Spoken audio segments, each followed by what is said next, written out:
ವಿಷಯ ಅಲ್ಲ. I am not talking to you anything about the Gentiles. ಈ Bible ಬರೆಯಲ್ಪಟ್ಟಿರುವಂತಹ ಯಹೂದ್ಯರ ಬಗ್ಗೆ ಮಾತಾಡ್ತಾರೆ. Whereas I am speaking about the Jews that is written in our Bible. ಈ Bible ಯಾರ್ದು ಇದು? Whose Bible is this? Catholics ದು. Is that for the Catholics? Pentecost ದು. Is that for the Pentecost? ಇದು Catholic Bible ಯಾರ್ದು? The Bible belongs to CSI ಅವ್ರದ್ದು. CSI people? ಯಾರು ಏನು ಹೇಳ್ತಲ್ವಲ್ಲ? No. ಯಾರು ಹೇಳ್ತಾರೆ ಬೈಬಲ್ ಯಾರ್ದು? ಯಹೂದ್ಯ. It is for the Jews. ಅದಕ್ಕೆ ನಾನು ಹೇಳಿದಲ್ಲ, ದೇವರು ಅಬ್ರಾಮ್ ಕೂಡ ಮಾತಾಡಿ ಒಡಂಬಡಿಕೆ ಮಾಡಿ. I told God spoke with Abraham and he made a covenant. ಅವರಿಗೆ ಮೋಶೆ ಮುಖಾಂತರವಾಗಿ ಧರ್ಮಶಾಸ್ತ್ರವನ್ನು, and through Moses the laws were given to ತನ್ನ them. ಪ್ರವಾದಿಗಳ ಮುಖಾಂತರ ಅನೇಕ ಮಾತುಗಳನ್ನು ಹಾಡ್ತಾರೆ. And through the prophets he speaks many things. ಇದೆಲ್ಲ ಯಾಕೆ ದೇವರು ಮಾಡಿದ ಅಂದ್ರೆ, why God did all this? ಜನ ಹೇಗಾದರೂ ನನ್ನ ಜೊತೆ ಒಂದಾಗಿ ಇರಬೇಕು. Somehow people should be united with me. ಆದರೆ ಇಸ್ರಾಯೇಲರು ದೇವರನ್ನ ಬಿಟ್ಟು ಬಿಟ್ಟು ಬಿಟ್ಟು ದೂರ ಹೋದರು. But the Israelites left God and they went far away. ಎಷ್ಟು ಬಾರಿ ಹೋದ್ರು ಅಂದ್ರೆ, how many times they went? ಎಷ್ಟೋ ಬಾರಿ ಹೋದ್ರು. Many times they have gone. ನೀವು ಜಡ್ಜಸ್ ಪುಸ್ತಕ ಓದಿಕೊಂಡ್ರೆ, if you see in the book of Judges, 15 ಬಾರಿ ಇಸ್ರಾಯೇಲರು ದೇವರನ್ನ ಬಿಟ್ಟರು. 15 times the Israelites left God. ರಾಜರ ಕಾಲ 39 ರಾಜರ ಕಾಲದಲ್ಲಿ, and in the king's time there were 39 kings. 39 ಸತಿ ಬಿಟ್ಟು ಹೋದ್ರು. all the 39 times they left God. ಪ್ರವಾದಿಗಳ ಕಾಲದಲ್ಲಿ, and in the period of the prophets, ಎಚ್ಚರಿಕೆ ಕೊಟ್ಟರು ಕೂಡ, in spite of warning, ಎಲ್ಲ ಬಿಟ್ಟು ಹೋದ್ರು. they left and went. ಅದಕ್ಕಾಗಿ ತಾನೇ ಅಶ್ಶೂರ್ಯ ದೇಶಕ್ಕೆ ಸೆರೆ ಹೋಗಿದ್ದು. so only they were captivated by the Assyrians. ಅದಕ್ಕಾಗಿ ತಾನೇ ಬಾಬಿಲೋನ್ ದೇಶಕ್ಕೆ ಸೆರೆ ಹೋಗಿದ್ದು. so they were captivated by the Babylonians. ಅಲ್ಲಿ ತಿರುಗಿ ಬಂದವರು ಸರಿಯಾಗಿ ಬಂದ್ರಾ? and after coming, at least did they come properly? ಬರಲೇ ಇಲ್ಲ. no, they never. ಯೇಸುವಿನ ಕಾಲ ಬಂತೀಗ. and now the period of Jesus has come. ಯಾಕೆ ಯೇಸು ಬರಬೇಕು ಅಂತ? why Jesus had to come? ಮರಿಯಮ್ಮನೇ ಸಾಕುತ್ತಾನೆ ಯೇಸುವಿಗೆ. Mary was enough, right? why Jesus? Yosef ಸಾಕುತ್ತಾನೆ, ಯಾಕೆ ಯೇಸು ಬರಬೇಕು? Joseph was enough, right? why Jesus? ಅವರೆಲ್ಲ ಒಡಂಬಡಿಕೆ ನೆರವೇರಿಸುವರು. they all are the fulfillers of the covenant. ಒಡಂಬಡಿಕೆ ಮಾಡಕ್ಕೆ ಶಕ್ತರುಗಳು ಅಲ್ಲ. they are not capable to make the covenant. ಯೇಸು ಯಾರಂದ್ರೆ ಒಡಂಬಡಿಕೆ ಮಾಡಕ್ಕೆ ಶಕ್ತ. but who is Jesus? he is capable to make covenants. ಅವರೇ ಒಡಂಬಡಿಕೆ ಅಂತ ಹೇಳ್ಬೋದು. he himself is the covenant. Abraham ಜೊತೆ ಮಾಡಿದ ಒಡಂಬಡಿಕೆಗೆ ಯೇಸು ಕಾರಣ. Jesus is the reason for the covenant that he made with Abraham. Adam ಜೊತೆ ಒಡಂಬಡಿಕೆ ಮಾಡಿದ್ದು ಯೇಸುವೇ ಕಾರಣ. and Jesus is the reason for making a covenant with Adam. ನೋಹನ ಜೊತೆ ಒಡಂಬಡಿಕೆ ಮಾಡಿದ್ದು ಯೇಸುವೇ ಕಾರಣ. and Jesus is the reason for making a covenant with Noah. ಮೋಶೆಗಳ ಒಡಂಬಡಿಕೆ ಮಾಡುವಾಗಲೂ ಯೇಸುವೇ ಕಾರಣ. and Jesus is the reason while making a covenant with ದಾವೀದ Moses. ಜೊತೆ ಒಡಂಬಡಿಕೆ ಮಾಡುವಾಗಲೂ ಯೇಸುವೇ ಕಾರಣ. and Jesus is the reason while making a covenant with David. 7 ಒಡಂಬಡಿಕೆಗಳು ಬೈಬಲ್ ತೋರಿಸಲ್ಪಟ್ಟಿದೆ. in the Bible we see 7 covenants. ಎಲ್ಲ ಒಡಂಬಡಿಕೆಗೆ ದೇವರಾದ ಯೇಸುವೇ ಕಾರಣ. and for all these covenants our Lord Jesus Christ is the ಯೇಸು ಇಲ್ಲದೆ ಒಡಂಬಡಿಕೆಗಳೇ ಇಲ್ಲ. without Jesus there is no covenant. ಆ ಒಡಂಬಡಿಕೆಗೆ ಕಾರಣ ಆದಂತವನು ಈ ಭೂಮಿಗೆ ಬರ್ತಾ ಇದ್ದಾನೆ. and the person or the reason for that covenant is coming to this world. ಈ ಲೋಕಕ್ಕೆ ಯೇಸು ಯಾಕೆ ಬಂದ ಅಂದ್ರೆ, and why exactly Jesus came to this world? ಏನು ಗಾಸ್ಪಲ್ ಹೇಳಕ್ಕೆ ಬಂದಿದ್ದಾನೆ? to share what gospel did he come to this world? ಏನು ಸುವಾರ್ತೆಯನ್ನು ಹೇಳಕ್ಕಾಗಿ ಇಲ್ಲಿ ಬಂದಿದ್ದಾನೆ? what good news is he coming and telling it to us?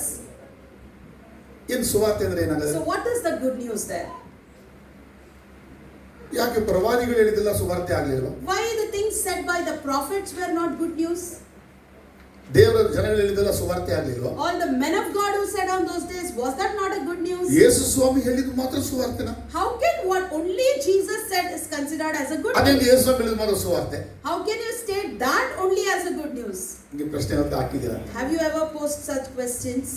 ಯಾರಾದ್ರೂ ಕೊಟ್ಟಿದ್ರೆ ಅವ್ರು ಆಮೇಲೆ ಸುಳ್ಳು. if you have such questions you say amen. Why gospel? why only gospel? ಸುವಾರ್ತೆ ಯಾಕೆ? why only gospel? ಅದು ಯೇಸುವಿಂದ ಮಾತ್ರನೇ ಯಾಕೆ? that too why only through Jesus? ಅದರ ಸುವಾರ್ತೆಯಲ್ಲಿ ಏನು ವಿಷಯ ಅಡಕಾಗಿದೆ? so what is hidden in the gospel? ನಮಗೆಲ್ಲ ಗೊತ್ತು.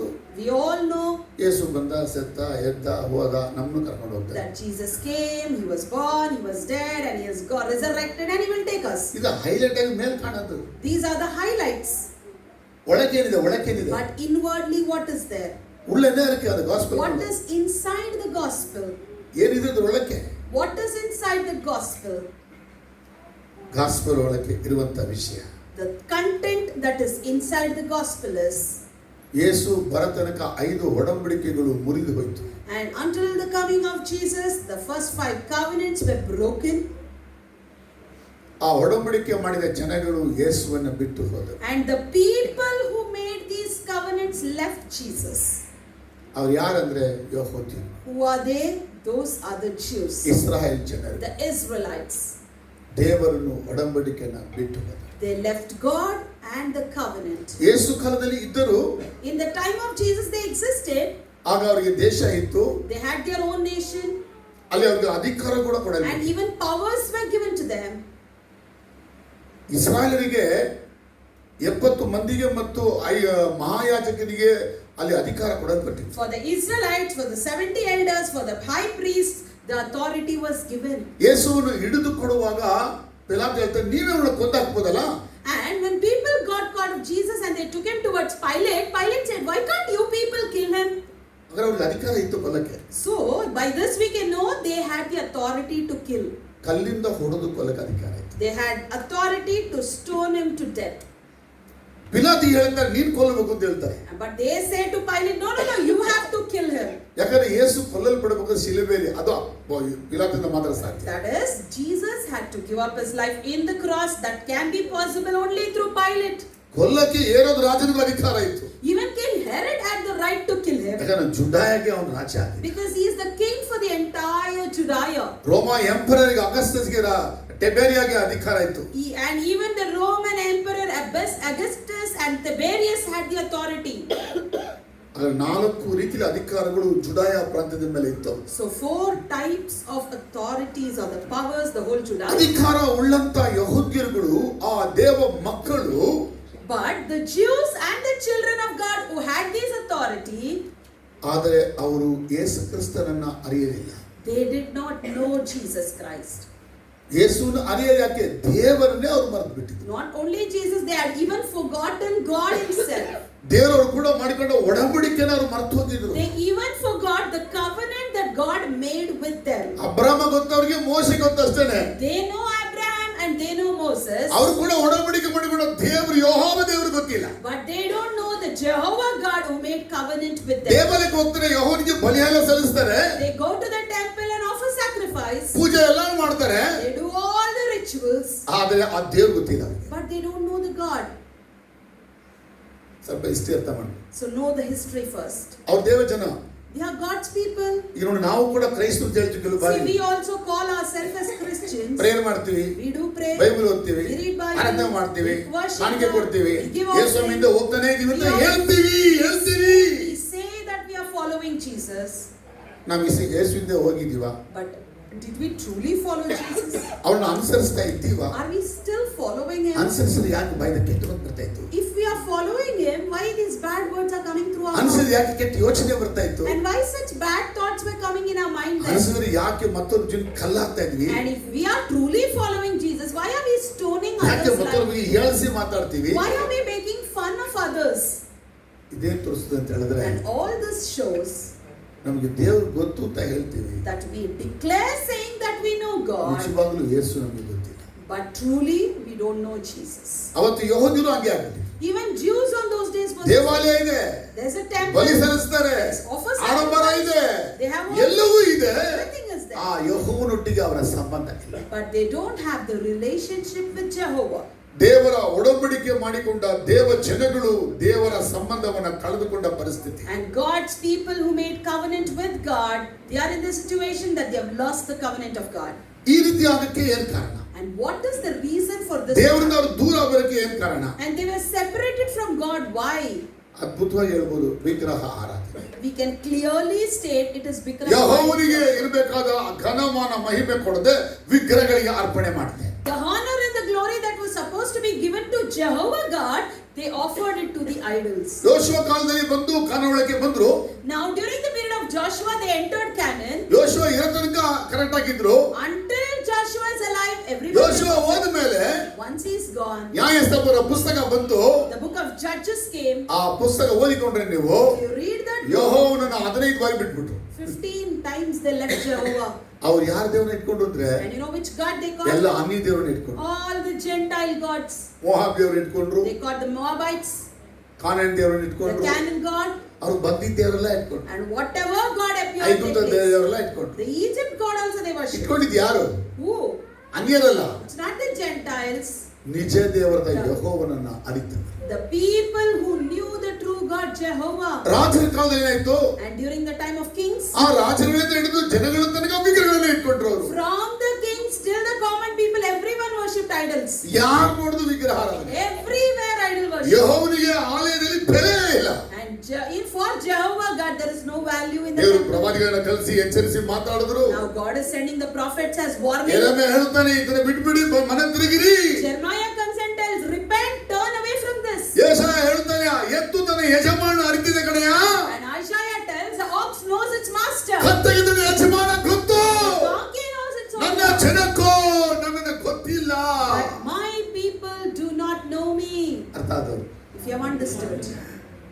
மாடுக்கு தன்னோட எஜமான் தெரியுமா? The ox knows its master. கழுதைக்கோ அந்த எஜமான் And தெரியுமா? even the donkeys knows its owner. அது எங்க போய் தங்கணும்னு அது நல்லா தெரியுமா? It knows exactly where it goes and Israel dwells. மக்களுக்கு எங்க போய் தங்கணும் அவனோட எஜமான் யாருன்னு தெரியல. But the Israelites do not know who is their master and where they have to reside. ಅರ್ಥ ಆದ ವಸ್ತು amen. If you have understood, say amen. நல்லா புரியுதான்ட்டு? Did you understand? ஏசாயா சொல்லி பார்த்தவங்க யாரும் கேட்கல. And even if Isaiah says no one, ಯೆರೆಮೀಯ ಹೇಳಿದ್ರು ಯಾರು ಕೇಳಲಿಲ್ಲ. even if Jeremiah said no ಸುಮಾರು one, 17 ಪ್ರವಾದಿಗಳು ವಿಧ ವಿಧವಾಗಿ ಮಾತಾಡೋದು ಕೇಳಲಿಲ್ಲ. different types of ways the prophets spoke, but they didn't hear. ಆದ್ರೆ ಬೈಬಲ್ ಇದೆ ಕೈಯಲ್ಲಿ. But there is a Bible in their hand. 39 ಪುಸ್ತಕ ತಾನಾಕ್ ಬೈಬಲ್ ಇದೆ. Tanakh is in their hand with 39 books. ಅದನ್ನ ಓದ್ತಾರೆ ಭಯ They ಹೊಡಿತಾರೆ. read and they even memorize it. ಎಲ್ಲ ಭಯ ಹೊಡೆದ್ಬಿಟ್ಟವ್ರೆ. They have memorized it. ಎಲ್ಲ ಬಾಕಿ ಎಲ್ಲ ಬಡ ಬಡ ಬಡ ಅಂತ ಹೇಳ್ತಾರೆ. They just fluently speak the ಆ word. ವಾಕ್ಯದ ದೇವರು ಗೊತ್ತಿಲ್ಲ. But they do not know the God who is in that word. ಈಗ ದೇವರು ಈಗ ಭೂಮಿಗೆ ಬರ್ತಾರೆ, ಒಡಂಬಡಿಕೆ ಮಾಡಿಕೊಂಡು ದೇವರು ಈಗ ಭೂಮಿಗೆ ಬರ್ತಾರೆ. Now the God who made the covenant is coming to this world. ಬಂದ ಯೇಸುವನ್ನು ಅವರು ಗುರುತಿಸಲೇ. And Jesus who came to the world, even people failed to identify him. ಆ ಯೇಸುವನ್ನ ಅವರು ಹತ್ತಿರಕ್ಕೆ ಬರಲಿಲ್ಲ. They never came close to that Jesus. ಯೇಸು ಮತ್ತಾಯನ ಸುವಾರ್ತೆ 9ರಿಂದ 12 ಅಧ್ಯಾಯ ತನಕ ಹೋಗಿ ದೇವಾಲಯಗಳಲ್ಲಿ ಉಪದೇಶಿಸಿದ. In Matthew chapter 9 to 12 you see Jesus went and he was teaching in the temple there.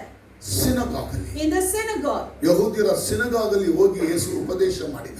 Jesus was teaching in the synagogue. ಯೇಸುವಿನ ಉಪದೇಶ ಕೇಳಿದ ಅವರುಗಳು And they who heard his teaching, ಯೇಸುವನ್ನು ಉಪದೇಶ ಮಾಡಕ್ಕೆ ಬಿಡಲೇ ಇಲ್ಲ. they never let Jesus teach them. ಅವರನ್ನ ದೇವಾಲಯದಿಂದ ಹೊರ ಹಾಕಿದ. They put him out of the synagogue. ನಿಮ್ಗೆಲ್ಲ ಓದಿರಬೇಕು ನಾಸರೆತ್ ಪ್ರಜ್ಞೆ ನಡೀತು ಅಂತ. You might have read what exactly happened in ಅವರನ್ನ Nazareth. ತಳ್ಕೊಂಡು ಹೋಗಿ ದೊಡ್ಡ ಹಳ್ಳಕ್ಕಾಗಿ ಬಿಡು. They pushed him and they went and the crowd wanted to push him to the big pit. ಯೇಸು ಸ್ವಾಮಿಗೆ ದೇವಾಲಯಗಳಲ್ಲಿ ಉಪದೇಶ ಮಾಡಕ್ಕೆ ಅನುಮತಿ ತಳಿ ಹಾಕಿ. And Jesus was not permitted to preach in the synagogue. ಯೇಸು ಸ್ವಾಮಿಗೆ ಬೋಧಿಸಕ್ಕೆ ದೇವಾಲಯಗಳಲ್ಲಿ ಅವಕಾಶ ಕೊಡಲಿಲ್ಲ. They did not give chance for Jesus to teach and preach in the synagogue. ಎಷ್ಟು ಜನ ಇದನ್ನ ಓದಿದ್ದೀರಾ ಅಂತ? How many of you have read this? ನೀವು ಓದಿರಬಹುದು. You might have Yesu read ದೇವಾಲಯದಲ್ಲಿ ಪುಸ್ತಕ ಮಾಡ್ತಾನೆ that Jesus was continuously preaching in the synagogue. ಓದಿದ್ದೀರಾ? ಓದಿರಾ? You have read, but you have not read. ನಾವು ಹೊಸ ಹುಡುಗಿನೇ ಮಾತಾಡ್ತೀವಿ. I am speaking about the New Testament. ಪುದಿಯ ಏರ್ಪಡ್ತಾ ಬೇಸಿರಿದ್ದಾರೆ. I am speaking about the New Testament. ಯೇಸು ಸ್ವಾಮಿ ದೇವಾಲಯದಲ್ಲಿ ಮಾತಾಡುವಂತ ಕಾಲಗಳಲ್ಲಿ ಅವರು ಯೇಸುವನ್ನು ಒಪ್ಪಿಕೊಳ್ಳದೆ ಅಂಗೀಕರಿಸದೆ ತಳ್ಳಿಬಿಟ್ಟರು. And in the period when Jesus was talking in the temple, in the synagogue, people refused to accept him and they rejected him. ಯಾಕೆ ಯೇಸುವನ್ನು ಅವರು ಒಪ್ಪಿಕೊಳ್ಳಲಿಲ್ಲ, ಅಂಗೀಕರಿಸಲಿಲ್ಲ? Why they refused and why did they reject him? ಅವರು ಒಳೊಡಂಬಡಿಕೆ Taanach ಬೈಬಲಲ್ಲಿ ದೇವರನ್ನ ಒಪ್ಪಿಕೊಳ್ಳದೆ ಬಿಟ್ಬಿಟ್ರಲ್ಲ. In the Old Testament, in the Tanakh, they left God by not accepting him. ಈಗ ದೇವರು ಬಂದು ಒಪ್ಕೊಳ್ತಾರಾ? And if that God is coming, will they accept? ಆ ದೇವರು ಒಪ್ಕೊಳ್ಳಿಕ್ಕೆ. No, they don't. ಅದಕ್ಕೆ ಯೆಶಾಯ ಒಂದು ಪ್ರವಾದನೆಯನ್ನು ಹೇಳಿದ. So Isaiah prophesied. ಈ ಪ್ರವಾದನೆ ಈ ವಾಕ್ಯ ಅದ್ಭುತವಾದಂತ ವಾಕ್ಯ. And this prophetical word is so beautiful. ಯೆಶಾಯ 6ನೇ ಅಧ್ಯಾಯ 9 ಮತ್ತು 10. Isaiah chapter 6 verse 9 and 10. ನಿಮಗೆ ಗೊತ್ತಿರುವಂತದ್ದೇ, ಅದು ಇಲ್ಲಿ ಕನೆಕ್ಟ್ ಆಗೋ ವಿಷಯ ಅದು. You might have read it, but know that it gets connected here. ಯೆಶಾಯ 6ನೇ ಅಧ್ಯಾಯದಲ್ಲಿ 9 ಮತ್ತು 10. He said, go and tell this people people, be ever hearing but never understanding, be ever seeing but never perceiving. Make the heart of this people calloused, make their ears dull, and close their eyes. Otherwise, they might see with their eyes, hear with their ears, understand with their heart, and turn and be healed. ತಮ್ಮ ಕಣ್ಣುಗಳಿಂದ ನೋಡದಂತೆಯೂ ತಮ್ಮ ಕಿವಿಗಳಿಂದ ಕೇಳದಂತೆಯೂ ತಮ್ಮ ಹೃದಯದಿಂದ ಗ್ರಹಿಸಿ ತಿರುಗಿಕೊಂಡು ಸ್ವಸ್ಥರಾಗದಂತೆಯೂ ಈ ಜನರ ಹೃದಯವನ್ನು ಕೊಬ್ಬಿಸಿ ಕಿವಿಯನ್ನು ಮಂದಗೊಳಿಸಿ ಅವರ ಕಣ್ಣುಗಳನ್ನು ಮುಚ್ಚು ಎಂದು ನನಗೆ ಹೇಳಿದೆ. This is a prophetical word. ಯೆಶಾಯನಿಗೆ ದೇವರು ಆಗ ಹೇಳಿದ ಮಾತು. God said this to Isaiah. ಯಾವಾಗ ಹೇಳಿದ ಅಂದ್ರೆ, when did he say this? ಇಸ್ರಾಯೇಲರು ಆ ಕುರುಡುತನದಿಂದ, ಆ ಮಂದತನದಿಂದ, ಆ ಮೂರ್ಖತನದಿಂದ ಬರೋದಿಲ್ಲ ಎಂಬುದನ್ನು ತಿಳಿದುದನ್ನು ಹೇಳಿದ ಮಾತು. God understood clearly that the Israelites will not come away from their heaviness, fattedness and foolishness. ಈ ಯೆಶಾಯ ಯಾವಾಗ ಬರೆದ ಅಂದ್ರೆ ಯೇಸು ಬರಕ್ಕೆ ಒಂದು 700 ವರ್ಷದ ಹಿಂದೆ ಬರೆದಿತ್ತು. And when did Isaiah write this? Before 700 years of coming of Jesus. ಆಗಲೇ ಬರೆದ್ಬಿಟ್ಟ ಅವನು. At that time only he wrote it. ಈ ಜನ that this people ಕುರುಡರಾಗಿರ್ತಾರೆ, they will remain blind, ಕಿವುಡರಾಗಿರ್ತಾರೆ, they will remain deaf, ಮಂದ ಹೃದಯವುಳ್ಳವರು, and they will be sluggish in heart. ಅವತ್ತು ಅದು ನೆರವೇರಿತು ಒಂದು ವಿಷಯ. On that day it was fulfilled.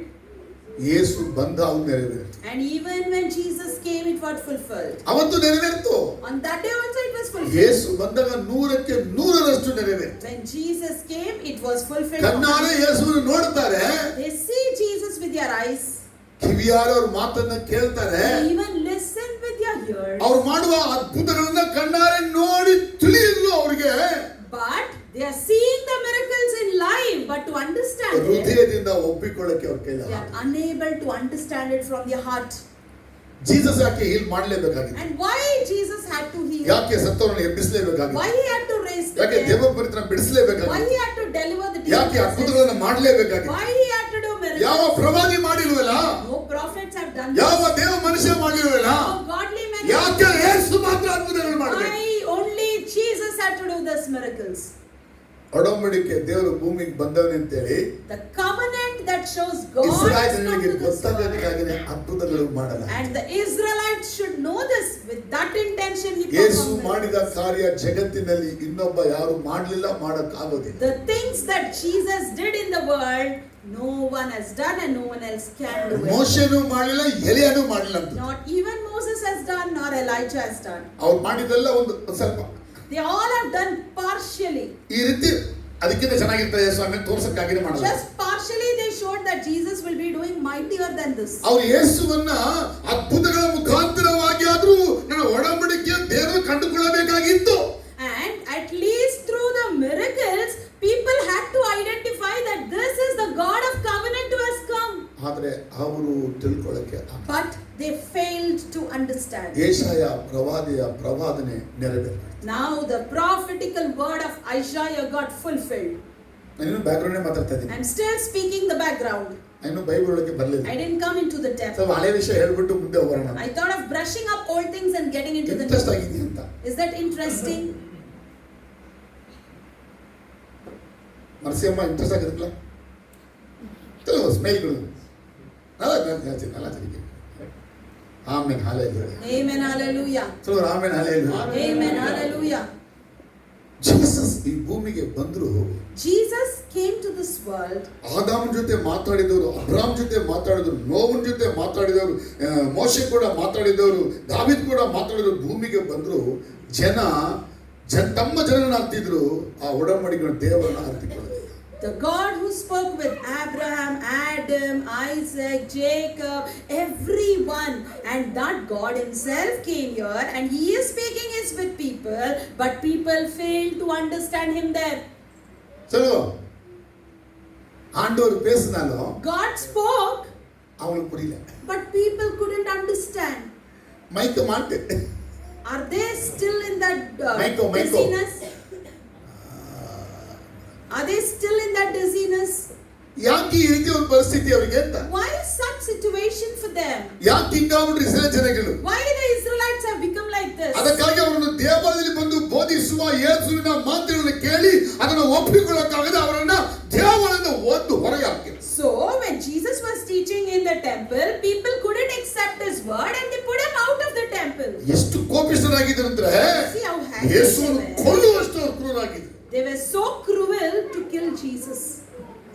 ಯಾಕಂದ್ರೆ ಯೇಸುವಿನ ಉಪದೇಶ ಕೇಳಕ್ಕೆ ಅವ್ರಿಗೆ ಇಷ್ಟ ಇಲ್ಲ. Because they didn't like to listen to the teachings of Jesus. ಯೇಸು ಯಾವ ಉಪದೇಶ ಮಾಡಕ್ಕೆ ಬಂದ್ರು? What teaching was Jesus doing? ತಾನಾಕ್ ಬೈಬಲ್ ಏನಿಲ್ಲ ಹೇಳಲಾಗಿದೆಯೋ Whatever was written in Tanakh, ಅದೆಲ್ಲ ನಂದೇ ಅಪ್ಪ ನಾನೇ ಅಪ್ಪ ಅಂತ ಹೇಳಕ್ಕೆ ಬಂದಿದ್ದು. he is here to say it is mine and I am telling it. ಆದ್ರೆ ಏನು ಹೇಳಕ್ಕೆ ಬರ್ತದೆ ಯೇಸುವಿನ ಸುವಾರ್ತೆಯಲ್ಲಿ? So in the gospel, what does Jesus ಅವರನ್ನ exactly ಬಿಟ್ಟು mean? ಹೊರಟೋಗಿದ್ದಾರೆ. That they have left him and gone. ಯಾರು ಯಹೂದಿ ಯೇಸುವನ್ನ ಬಿಟ್ಟು ಹೊರಟೋಗಿದ್ದಾರೆ. The Jews have left Jesus and went. ಯೆಹೋವನ ಬಿಟ್ಟು ಜನ ಹೊರಟೋಗಿದ್ದಾರೆ. People have left Jehovah and gone. ಅವನ್ನ ಹುಡ್ಕೊಂಡು ಬರ್ತಾ ಇರೋದು ಯಾರು ಅಂದ್ರೆ ಈ ಯೇಸು. And Jesus is coming in search of them. ಯಾಕೆ ಹುಡ್ಕೊಂಡು ಬರ್ತದೆ ಅಂದ್ರೆ Why is he coming in ಇನ್ನೊಂದು search? ಸತಿ ಯಾರು ಟ್ರೈ ಮಾಡೋಣ ಅವ್ರು ಬರ್ಲತ್ತಕ್ಕೆ. At least once again let me try so that they may return. ಅದು ಇನ್ನೊಂದು ಸತಿ ಬಂದ್ರು ಕೂಡ In spite of coming again, ಯಹೂದ್ಯರು ಯೇಸುವನ್ನ ಕಂಡುಕೊಳ್ಳಲಿಲ್ಲ. the Jews did not find Jesus. ಎಲ್ಲಿಂದ ಕಂಡುಕೊಳ್ಳಲಿಲ್ಲ? Until when? ಯೇಸುವಿನ ಮರಣ ತನಕ ಕಂಡುಕೊಳ್ಳಲಿಲ್ಲ. Until his death they couldn't know him. ಯೇಸುವಿನ ಪುನರುತ್ಥಾನದಲ್ಲೂ ಕಂಡುಕೊಳ್ಳಲಿಲ್ಲ. Until his resurrection they couldn't know him. ಇಲ್ಲಿಯ ತನಕ ಯಹೂದ್ಯರು ಯೇಸುವನ್ನ And ಕಂಡುಕೊಳ್ಳಲಿಲ್ಲ. even now, until now, Jews fail to understand Jesus. ಅರ್ಥ ಆಯ್ತು ನಿಮಗೆ? Did you understand so much? ಹಾಗಾದ್ರೆ ಯೇಸು ಈಗ ಅವ್ರ ಜೊತೆ ಮಾತಾಡಬಾರ್ದ? So now, should Jesus speak with them or not? இப்படிப்பட்ட ஜனங்களோடு இயேசு பேசணுமா பேசக்கூடாதா? For such people, should Jesus speak to them or not? பேசி பார்த்தாலும் அவன் புரிஞ்சுக்கலையாப்பா. Even by talking, they didn't understand. பேசி பார்க்கறாரு. They speak and he is trying. அவர் நாயா வரலப்பா. But they didn't come. அவர் பேயா வரல. He didn't come as a மனுஷனுக்கு மனுஷன் வந்திருக்காரு. like a man he has come. God வந்திருக்காரு. He has come as God. வார்த்தையோடு பேசுறாரு. ವಾಕ್ಯದಿಂದ ನಾನೇ ನಾನೇ. ಆನ ಪುರಿಲ್ಲ. But people didn't understand. ಬೆಳಕು. They just rejected and put him out. ಆತನು ಸ್ವಂತಕ್ಕೆ ಬಂದನು. And he came to his own. ಆದರೆ ಸ್ವಂತವು ಅವರನ್ನ And his own did not accept him. அவங்க சொந்தக்காரங்களே ಅವರು ತಳ್ಳಿட்டாರು. His own people rejected him. ಮನಿಕನ ಸ್ವಂತ ಜನರೇ ಅವರನ್ನ ತಳ್ಳಿಬಿಟ್ಟರು. His own people rejected him. ಎವರಿಗೆ ಬರಬಾಗಲ? You see how it would be. Yesu ಕೆಟ್ಟವರಾ? Is Jesus so bad? என்ன பண்ணாரு உங்களுக்கு? What did he do for them? ஒண்ணுமே பண்ணலையா? Nothing. தூர போனோனே வாயா அட்லீஸ்ட் பாப்பா அப்பா அப்பா கூப்பிட வந்தாரு. One who has gone far, he is just there to invite them closer. Matthew 9:13 சொல்லுது.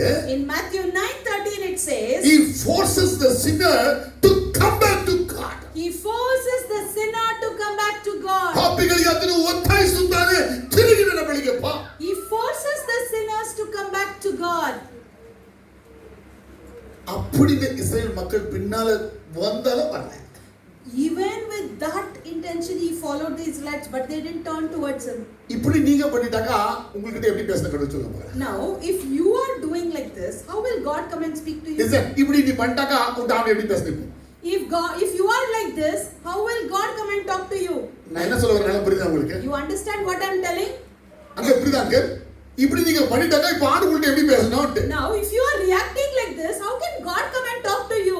பேசணும் பேசக்கூடாதா? Should he come and talk or நீங்க not? கேட்க போறோம் இல்ல. You are not listening. ஆனா ஆண்டு பேசக்கூடாதா இப்போ? Should God talk and not? பிரான்ஸ்ல சொல்லுங்க எப்படி? நல்லா ஒரு சத்தமா வைராகியமா சொல்லுங்க பார்க்கலாம். எப்படி சொல்லுங்க பார்க்கலாம். How God? How? ದೇವರು ಮಾತಾಡಿದ್ರು ಮಾತಾಡಿಕಲ್ಲ ಅವರು. See, even if God is talking, they are not talking. ಆಗ ನಾವೆಲ್ಲ ಹೆಂಗಿದ್ವಿ ಅಂತ. So how are we then? ಅನ್ಯ ಜನರೆಲ್ಲ ಒಮ್ಮೆ ಹೆಂಗಿದ್ರಾಗ? How were the Gentiles on those days then? ಆಡಿದ ಪಿನಾಲೆ ಮಾಡಿದ ಪಿನಾಲೆ ಪಂಡಿತ ಪಿನಾಲೆ. They were just following before the cows, the sheep and the pigs. ಇದು ಇಷ್ಟವಾದದೆಲ್ಲ ಕಡವರು ನಂಬಿಕೆ. Whatever they like, they declared as God. ನಾವು ಒಂದು ಪೈತ್ಯಕಾರನ ಮಾಡಿದ್ದು. And we were like mad on those days. ಅವ್ರು ನಮ್ಮನ್ನ ತಿರುಗಿ பார்த்தாரு. He looked at us. ನಮ್ಮನ್ನ ತಿರುಗಿ ನೋಡ್ತಾನೆ. He turned and looked at us. ಹೇಳಿ ಶಿವಣ್ಣ ಹಂಗೆ ನಮ್ಮ ತಿರುಗಿ ನೋಡಿದ. He turned and looked looked at us. ನೋಡಿದ್ರೆ ನಾವು ಹೆಂಗಿದೀವಿ ಅಂದ್ರೆ But how are we? ಇವರಿಗಿಂತ ಮೋಸವಾಗಿದ್ವಿ. We are evil and wicked than other. ಯಾಗಿಂತ? Like who? ಇವ್ರು ಒಂಥರ ನಾವು ಅವರಿಗಿಂತ ಇನ್ನೂ ಅನೇಕ ಅವತಾರ. These people are one type and we are worse than them. ಅದ್ರ ಗೊತ್ತು ಅವ್ರು ಬಿಟ್ಬಿಟ್ಟವ್ರೆ. They knew and they left. ನಮಗೆ ಗೊತ್ತಿಲ್ಲ ಅದಕ್ಕೆ ದೂರ ಹೊರಟೋಗ್ಬಿಟ್ಟಿದ್ವಿ. We don't know, so we have left far. ನಮಗೂ ಅವ್ರಿಗೆ ಡಿಫರೆನ್ಸ್ ಇಷ್ಟೇ. That's the difference between us. நேர புரியுதுங்களா? Did you understand so much? அவங்களுக்கு கடவுள் தெரியும். They know God. வேணாண்டு தூரம் போயிட்டுறாங்க. They said no, I don't know. நமக்கு கடவுளே தெரியாது. We don't know God. நமக்கு பார்க்கிறதெல்லாம் கடவுள், முடிக்கிறதெல்லாம் கடவுள், எல்லாமே கடவுள் நமக்கு. Forever whatever we see, we consider it as God. நம்மளே கூட கொஞ்சம் வருஷம் பார்த்தலான்னு திரும்பினார் அவர். And now he is turning towards us to look at us. திரும்பி பார்க்கப்பட்டவங்க நம்ம. We are looked by him. அவங்க பார்க்காததுனால Just because they didn't see, நம்ம பக்கம் சும்மா ஒரு பார்வை போட்டார் அவ்வளவுதான். man, God is just having a look on us. நாம ஒன்றும் ஸ்பெஷல் இல்ல. சொல்லுங்க. We are not special. நாமே ஸ்பெஷல் இல்ல சொல்லுங்க. We are not special. நாமே ஸ்பெஷல் இல்ல. We are not special. நம்ம அவங்களுக்காண்டி 1000 மடங்கு மோசமா இருக்கோம். We are 1000 times evil than them. பண்ணியே கூட கடவுளா கிட்டறோம் நம்ம. We have made even the biggest God. அவங்க அதெல்லாம் பண்ண மாட்டாங்க. But they don't do that. ஆனா ரொம்ப மோசம் நாம தான். So we are so evil. கொஞ்சம் திரும்பி பார்த்தாரு. So he just turned and looked at us. இவங்களுக்கு ஒரு சான்ஸ் கொடுப்போம். Let me give a chance for them. இவங்களுக்கு ஒரு chance. Let me give a chance for them. அதுக்கு தான் பேரு கிருபைன்னு சொல்றோம். And that is titled as grace.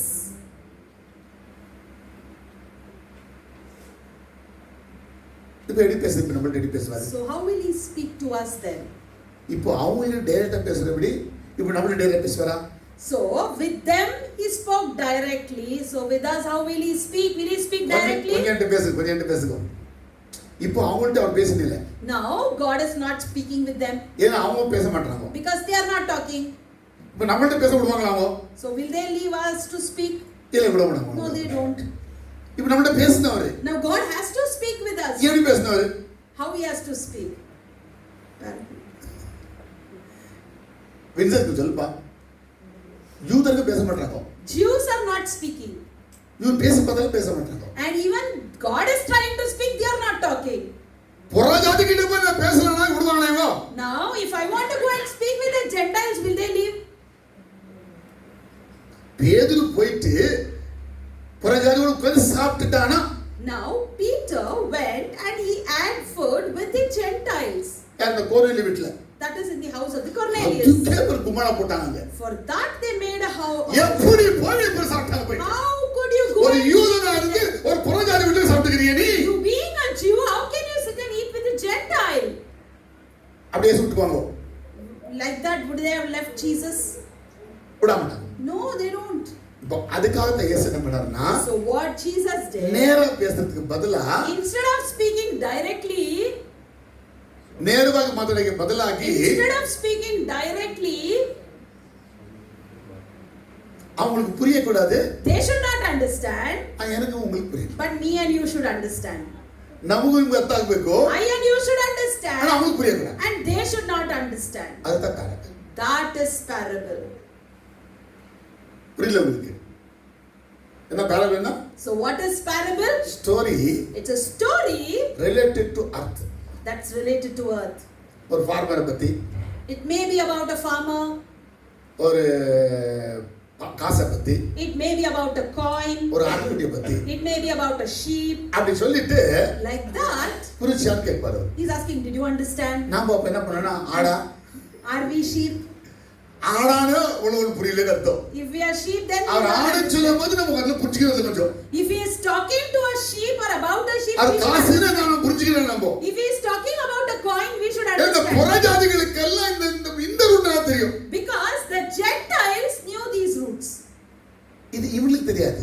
And these code words were not understood by இவங்க Jews. வசன படிச்சு இந்த வசனம் தான் தெரியும் உங்களுக்கு. The Jews had read the scripture and they know only what is ஆனா in the புறஜாதிகளுக்கு But Gentiles, வசனம் தெரியாது. they don't know the word of God. ஆய கதை எல்லாம் தெரியும். But they know about stories. ஆட்டுக்குட்டி கதை. They know about the sheep. எத்தனை பேருக்கு இதெல்லாம் ரொம்ப இஷ்டம் உங்களுக்கு? How many of you like this? நிறைய வீட்டுக்கு நீங்க போய் பாருங்க. You go and visit some houses. நான் ஒரு வீட்டுக்கு போயிருந்தேன். Once pastor visited உட்கார்ந்திருந்தேன். and he went and sat. அவங்க ஏதோ பேசினாங்க. They spoke to pastor. அவங்க என்ன பேசிக்கிறாங்க வந்துட்டு ಅವ್ರು ಏನ್ ಮಾತಾಡ್ತಿದ್ದಾರೆ ಅಂದ್ರೆ எனக்கு ஒன்றும் புரிஞ்சிಲ್ಲ. ಪಾಸ್ಟರ್ಗೆ ಏನು ಅರ್ಥ ಆಗಿಲ್ಲ. அவங்க என்ன பேசுறாங்க, ಆದ್ರೆ ಅವ್ರು ಏನೋ ಮಾತಾಡ್ತಾ ಇದ್ರು. அவங்க எனக்கு மனசுல பேசிக்கிறாங்க. ಅವರು ಪಾಸ್ಟರ್ ಅವ್ರನ್ನ ಔಸ್ಕೊಂಡೇ ಮಾತಾಡ್ತಾ ಇರೋದು. அவங்க என்ன பத்தி சுத்தமா அறிவிಲ್ಲ அவங்களுக்கு. ಅವ್ರಿಗೆ ಅಲ್ಲಿ ಪಾಸ್ಟರ್ ಇದ್ದಾರೆ ಅಂತ ಅರಿವೇ ಇಲ್ಲ. ಇವರು ಪಾಸ್ಟರ್ ಇವ್ರು ಪಾಸ್ಟ್ರೇ, ಇವ್ರಿಗೆ ಲ್ಯಾಂಗ್ವೇಜ್ வரலனா ಕೂಡ ಇವ್ರಿಗೆ ಈ ಭಾಷೆ ಗೊತ್ತಿಲ್ಲ ಅಂದ್ರು ಇವ್ರು ನೀಗೆ பேசிப்பாருன்னு தெரியல இவங்களுக்கு. ನೀವು ಮಾತಾಡೋದು ಇವ್ರಿಗೆ ಅರ್ಥ ಆಗುತ್ತೆ ಅಂತ ಜ್ಞಾನ ಇಲ್ಲ ಅವ್ರಿಗೆ. ಅವೇ ಪ್ಯಾರಬಲ್ பேசினாங்க ಪ್ಯಾರಬಲ್. ಆಗ ಅನ್ಕೊಂಡೆ ಅವರು ಕೂಡ ಏನ್ ಮಾತಾಡಿದ್ರು, ಸಾಮ್ಯನೇ ಮಾತಾಡಿದ್ದಲ್ಲಿ. பேசிக்கிறான் அவங்க ரெண்டு இது ಪ್ಯಾರಬಲ್. ಅವರೇ ಮಾತಾಡಿದ್ದು, ಆದ್ರೆ ಮಾತಾಡಿದೇನೋ ಸಾಮ್ಯ. ದಾನಿಗೆ ದೀನಿ ஏதோ சொல்றாங்க. ಅವ್ರ ಭಾಷೆಯಲ್ಲಿ ಏನೋ ಮಾತಾಡಿದ್ರು. எனக்கு தெரியல அது ஆக்சுவலா. ಅದು ಪಾಸ್ಟರ್ ಏನೋ ಅರ್ಥ ಆಗ್ತಿಲ್ಲ. எனக்கு ஆண்டவருக்கு ಟ್ರಾನ್ಸ್ಲೇಟ್ பண்ணிட்டாரு. ಆದ್ರೆ ದೇವರು ನನಗೆ ಟ್ರಾನ್ಸ್ಲೇಟ್ ಮಾಡಿ ಹೇಳ್ತಿದ್ದಾರೆ. சொல்லிக்கறாங்களே. ಅವರು ಹೇಳ್ತಿದಾರಲ್ಲ, ಇದು ஒரு ಕೆಟ್ಟ விஷயத்தை பேசிக்கிறது. ಇವರೊಂದು ಕೆಟ್ಟ ವಿಷಯದ ಬಗ್ಗೆ ಮಾತಾಡ್ತಾ ಇದ್ದಾರೆ. ನಾನು அப்படியே முடிச்சு அவங்க பார்த்தேன். ಆಗ ಪಾಸ್ಟರ್ ಅವರು ನೋಡಿದ್ರು. உங்களுக்கு புரிஞ்சா கேட்டாங்க. ಆಗ ಅವ್ರು ಕೇಳಿದ್ರು, ನಿಮ್ಗೆ ಅರ್ಥ ಆಯ್ತಾ? புரியல எனக்கு. ನನಗೇನು ಅರ್ಥ ಆಗಿಲ್ಲ. நான் சொல்ல புரிஞ்சிச்சு. ನಾನು ಯಾಕೆ ಹೇಳ್ಬೇಕು ಅರ್ಥ ಆಯ್ತು ಅಂತ? இந்த புறஜாதிகள் இந்த மாதிரி ರಿಡಲ್ಸ್ ಉಂಟು. ಈ ರೀತಿಯಾಗಿ ಅನ್ಯ ಜನರಲ್ಲಿ ಈ ರೀತಿಯಾದ ನಿಘಂಟುಗಳು ಅಥವಾ ಒಗ್ಗಟ್ಟುಗಳಿರುತ್ತೆ. ಸಾಮ್ಯಗಳು, ಪ್ಯಾರಬಲ್ಸ್, ಒಗ್ಗಟ್ಟುಗಳು, ದ ರಿಡಲ್ಸ್, ಅದು ಕರೆಕ್ಟ್ ಇಲ್ಲ, ಗಾದೆಗಳು, ದ ಪ್ರಾವರ್ಬ್ಸ್, ಇದೆಲ್ಲ ಅನ್ಯ ಜನರಿಂದ ಬಂದದ್ದಿಲ್ಲ. all these came from the Gentiles. ನಮ್ಮ ಹಿರಿಯರುಗಳು ಕಲಿಸಿಕೊಟ್ಟದ್ದು ಇದೆಲ್ಲ. Our ancestors taught us all this. இப்போ ஆண்டவர் பார்த்தாரு. Now God saw. தேவர் ನೋಡಿದ. God saw. இந்த இஸ்ரேல் ಜನರಿಗೆ புரியவே கூடாது. These Israelites shouldn't understand. நான் இந்த ஜனங்கிட்ட பேசுறது. I will speak with this people. இந்த ஜனங்க நான் அப்படி பேசுற மாதிரி. See how I'll talk with them now. அப்படிதான் பேச வச்சது அந்த parable. Like that the communication started through parables. ಶಿಷ್ಯರು ಕೇಳ್ತಾರೆ. The disciples are listening. ದೇವರೇ ನೀವು ಮಾತಾಡ್ತಿದ್ದೀರಲ್ಲ. And they are asking, God, you're talking like this. ಇದು ಬಂದಿರೋರಿಗೆ ಯಾರಿಗೂ ಅರ್ಥ ಆಗಲ್ಲವಲ್ಲ ಇದು. The people who are gathered, they can't understand it. ಅದಕ್ಕೆ ಅವರು ಆಮವಾ. And did God say, is that so? Translator ಪ್ರಿಯ ಒಂದು ಪತ್ರ ಕೊಡುವ. And call the translators for this. ಪತ್ರಕ್ಕೆ ಪ್ರಿಯ ವೈಕಿಲ್ಲ. And let us explain in detail for ಅದು that. சொல்லவே ಇಲ್ಲ. He never said புரிஞ்சவங்க that. புரியுதோ புரியாது விடு போட்டோம். Let the person who understand, let him understand, and those who fail to understand, let him not understand. நீங்க என்ன சொல்லுவீங்கன்னா சர்ச்சுக்கு வந்துக்கறாங்க, அவங்களுக்கு புரியாத போயிடுறாங்க, எப்படியாவது புரிய வச்சுட்டு அனுப்பிச்சுடுங்க. But what we think is that person has come to church, he will not understand. Somehow we will make him understand and send him back. ಯೇಸುವಿಗೆ ಕೇಳ್ತಾರೆ. And even they ask Jesus. ನೇರವಾಗಿ ಮಾತಾಡಬಹುದಲ್ಲ? You can talk directly. ಯಾಕೆ ಸಾಮ್ಯವಾಗಿ ಮಾತಾಡ್ತಾ ಇದೀಯಾ? Why are you talking through parables? ಅವ್ರಿಗೂ ಅರ್ಥ ಆಗಿಲ್ಲ. Even they didn't understand. ಅಪೊಸ್ತಲರಿಗೂ ಅರ್ಥ ಆಗಿಲ್ಲ. The apostles didn't understand. ಅವ್ರಿಗೆ ಬೈಬಲ್ ತೆರಲ. They don't know Bible. ತಾನೋಗ ತೆರಲ. They don't know Tana. ಯೇಸು தெரியாம புரியாதவங்களுக்கு. And by knowing Jesus also partially they ಒಂದು don't. ವೇಳೆ ಯೇಸು ಯಾರು ಗೊತ್ತಿಲ್ಲ ಸಿಲುಬೆ ಹಾಕಿ ಬಿಡ್ತಿದ್ರು ಇವರು. If in case they would have known who Jesus is, were they letting Jesus to be crucified? ஒண்ணுமே தெரியாது. No, the apostles also did சும்மா not. அப்போஸ்தலர் மாதிரி கொடுக்கறாங்க. Just they were with Jesus. Miracle பண்ண சும்மா அவங்களுக்கு. When they see the miracle, they are very எங்க excited. குரு எப்படிங்கற பாருங்க. See how a master is. ஆனா அவங்க இயேசுவுக்கு 100% கொடுக்கல வாழ்க்கை. But they didn't give 100% of their life to Jesus. ಅಪೊಸ್ತಲರು 100ಕ್ಕೆ 100ರಷ್ಟು ಯೇಸುವಿಗೆ ಒಪ್ಪಿಸಿಕೊಟ್ಟಿದ್ದು ಯೇಸುವಿನ ಪುನರುತ್ಥಾನ ಆದ್ಮೇಲೆ. Only after the resurrection of Jesus, the apostles committed their life 100%. ಯಾಕೆ ದೇವರು ಸಾಮ್ಯವಾಗಿ ಮಾತಾಡ್ದ? And now, why God spoke through parables? Israel ಜನರಿಗೆ ಅರ್ಥ ಆಗಲ್ಲ. The Israelites should not understand. ಅನ್ಯರಿಗೆ ಮಾತ್ರ ಇದು ಅರ್ಥ. Only the Gentiles should understand. ಇನ್ನೊಂದು ವಿಷಯ. And one more thing. ಆ ಸಾಮ್ಯದಲ್ಲಿ ಅವರು ಏನು ಹೇಳುತ್ತಾರೆ? And what is he telling in that parable? ಏನು ಸ್ಟೋರಿ ಹೇಳ್ತಾರೆ? What story is he ಆ communicating? ಸ್ಟೋರಿ ಮತ್ತೆ ಮೊದಲು ಮೆಮೊರಿಗೆ ಹೋಗ್ತದೆ ಅದು. Firstly, that story goes to memory. ಆಮೇಲೆ ಅದು ಮೈಂಡ್ ಅಲ್ಲಿ ಆಕ್ಟಿವೇಟ್ ಆಗುತ್ತೆ. And then it starts activating in your mind. ಇದೆಲ್ಲ ಒಂದು ಪಂಡಿತರು இந்த புறஜாதிகள். See, these Gentiles are like scholars. ಇದೆಲ್ಲ ಕಥೆ சொல்றாங்க புரியுது. Story and all easily they were understanding. ஆண்டவர் அவங்களுக்கு அதனால பேசினார். So God spoke to them like this. ಯೇಸುವಿನ ಉಪದೇಶಗಳಲ್ಲಿ 3/2 ಉಪದೇಶಗಳು ಸಾಮ್ಯವೆ. And in the teachings of Jesus Christ, the 3/4 of it belongs as a parable only. 3 பங்குல 2 பங்கு ಸಾಮ್ಯ. In 2 parts is completely parable. ಒಂದೇ ಭಾಗನೇ ಅವರು ನೇರವಾದ ಮಾತಾಡಿದ್ರು. And only one portion he spoke directly. ಯಾಕಂದ್ರೆ ಯಹೂದರಿಗೆ ಅದು ಅರ್ಥನೇ ಆಗಲಿಲ್ಲ. Because the Jews did not understand. ಇನ್ನೂ ಅರ್ಥ ಆಗ್ತಿರೋ ಅವ್ರಿಗೆ ಇನ್ನೂ ಕೋಪ ಜಾಸ್ತಿ ಆಯ್ತು ಅವ್ರಿಗೆ. And when they ಏನು ಮಾತಾಡೋದು ಇಂಗ್ಲಿಷ್ ಮಾತಾಡ್ತಾರಲ್ಲ ಇವರು. Still they got angry. What are they talking?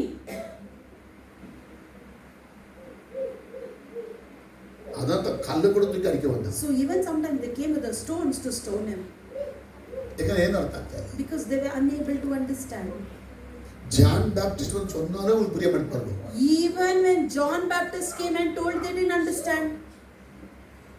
ಯಾರ ಚೊಲ್ಲ ಮಂಡಕ್ಕೆ ಏನ ಬರಲಿಲ್ಲ. So anybody may come and tell, nothing enters their head now.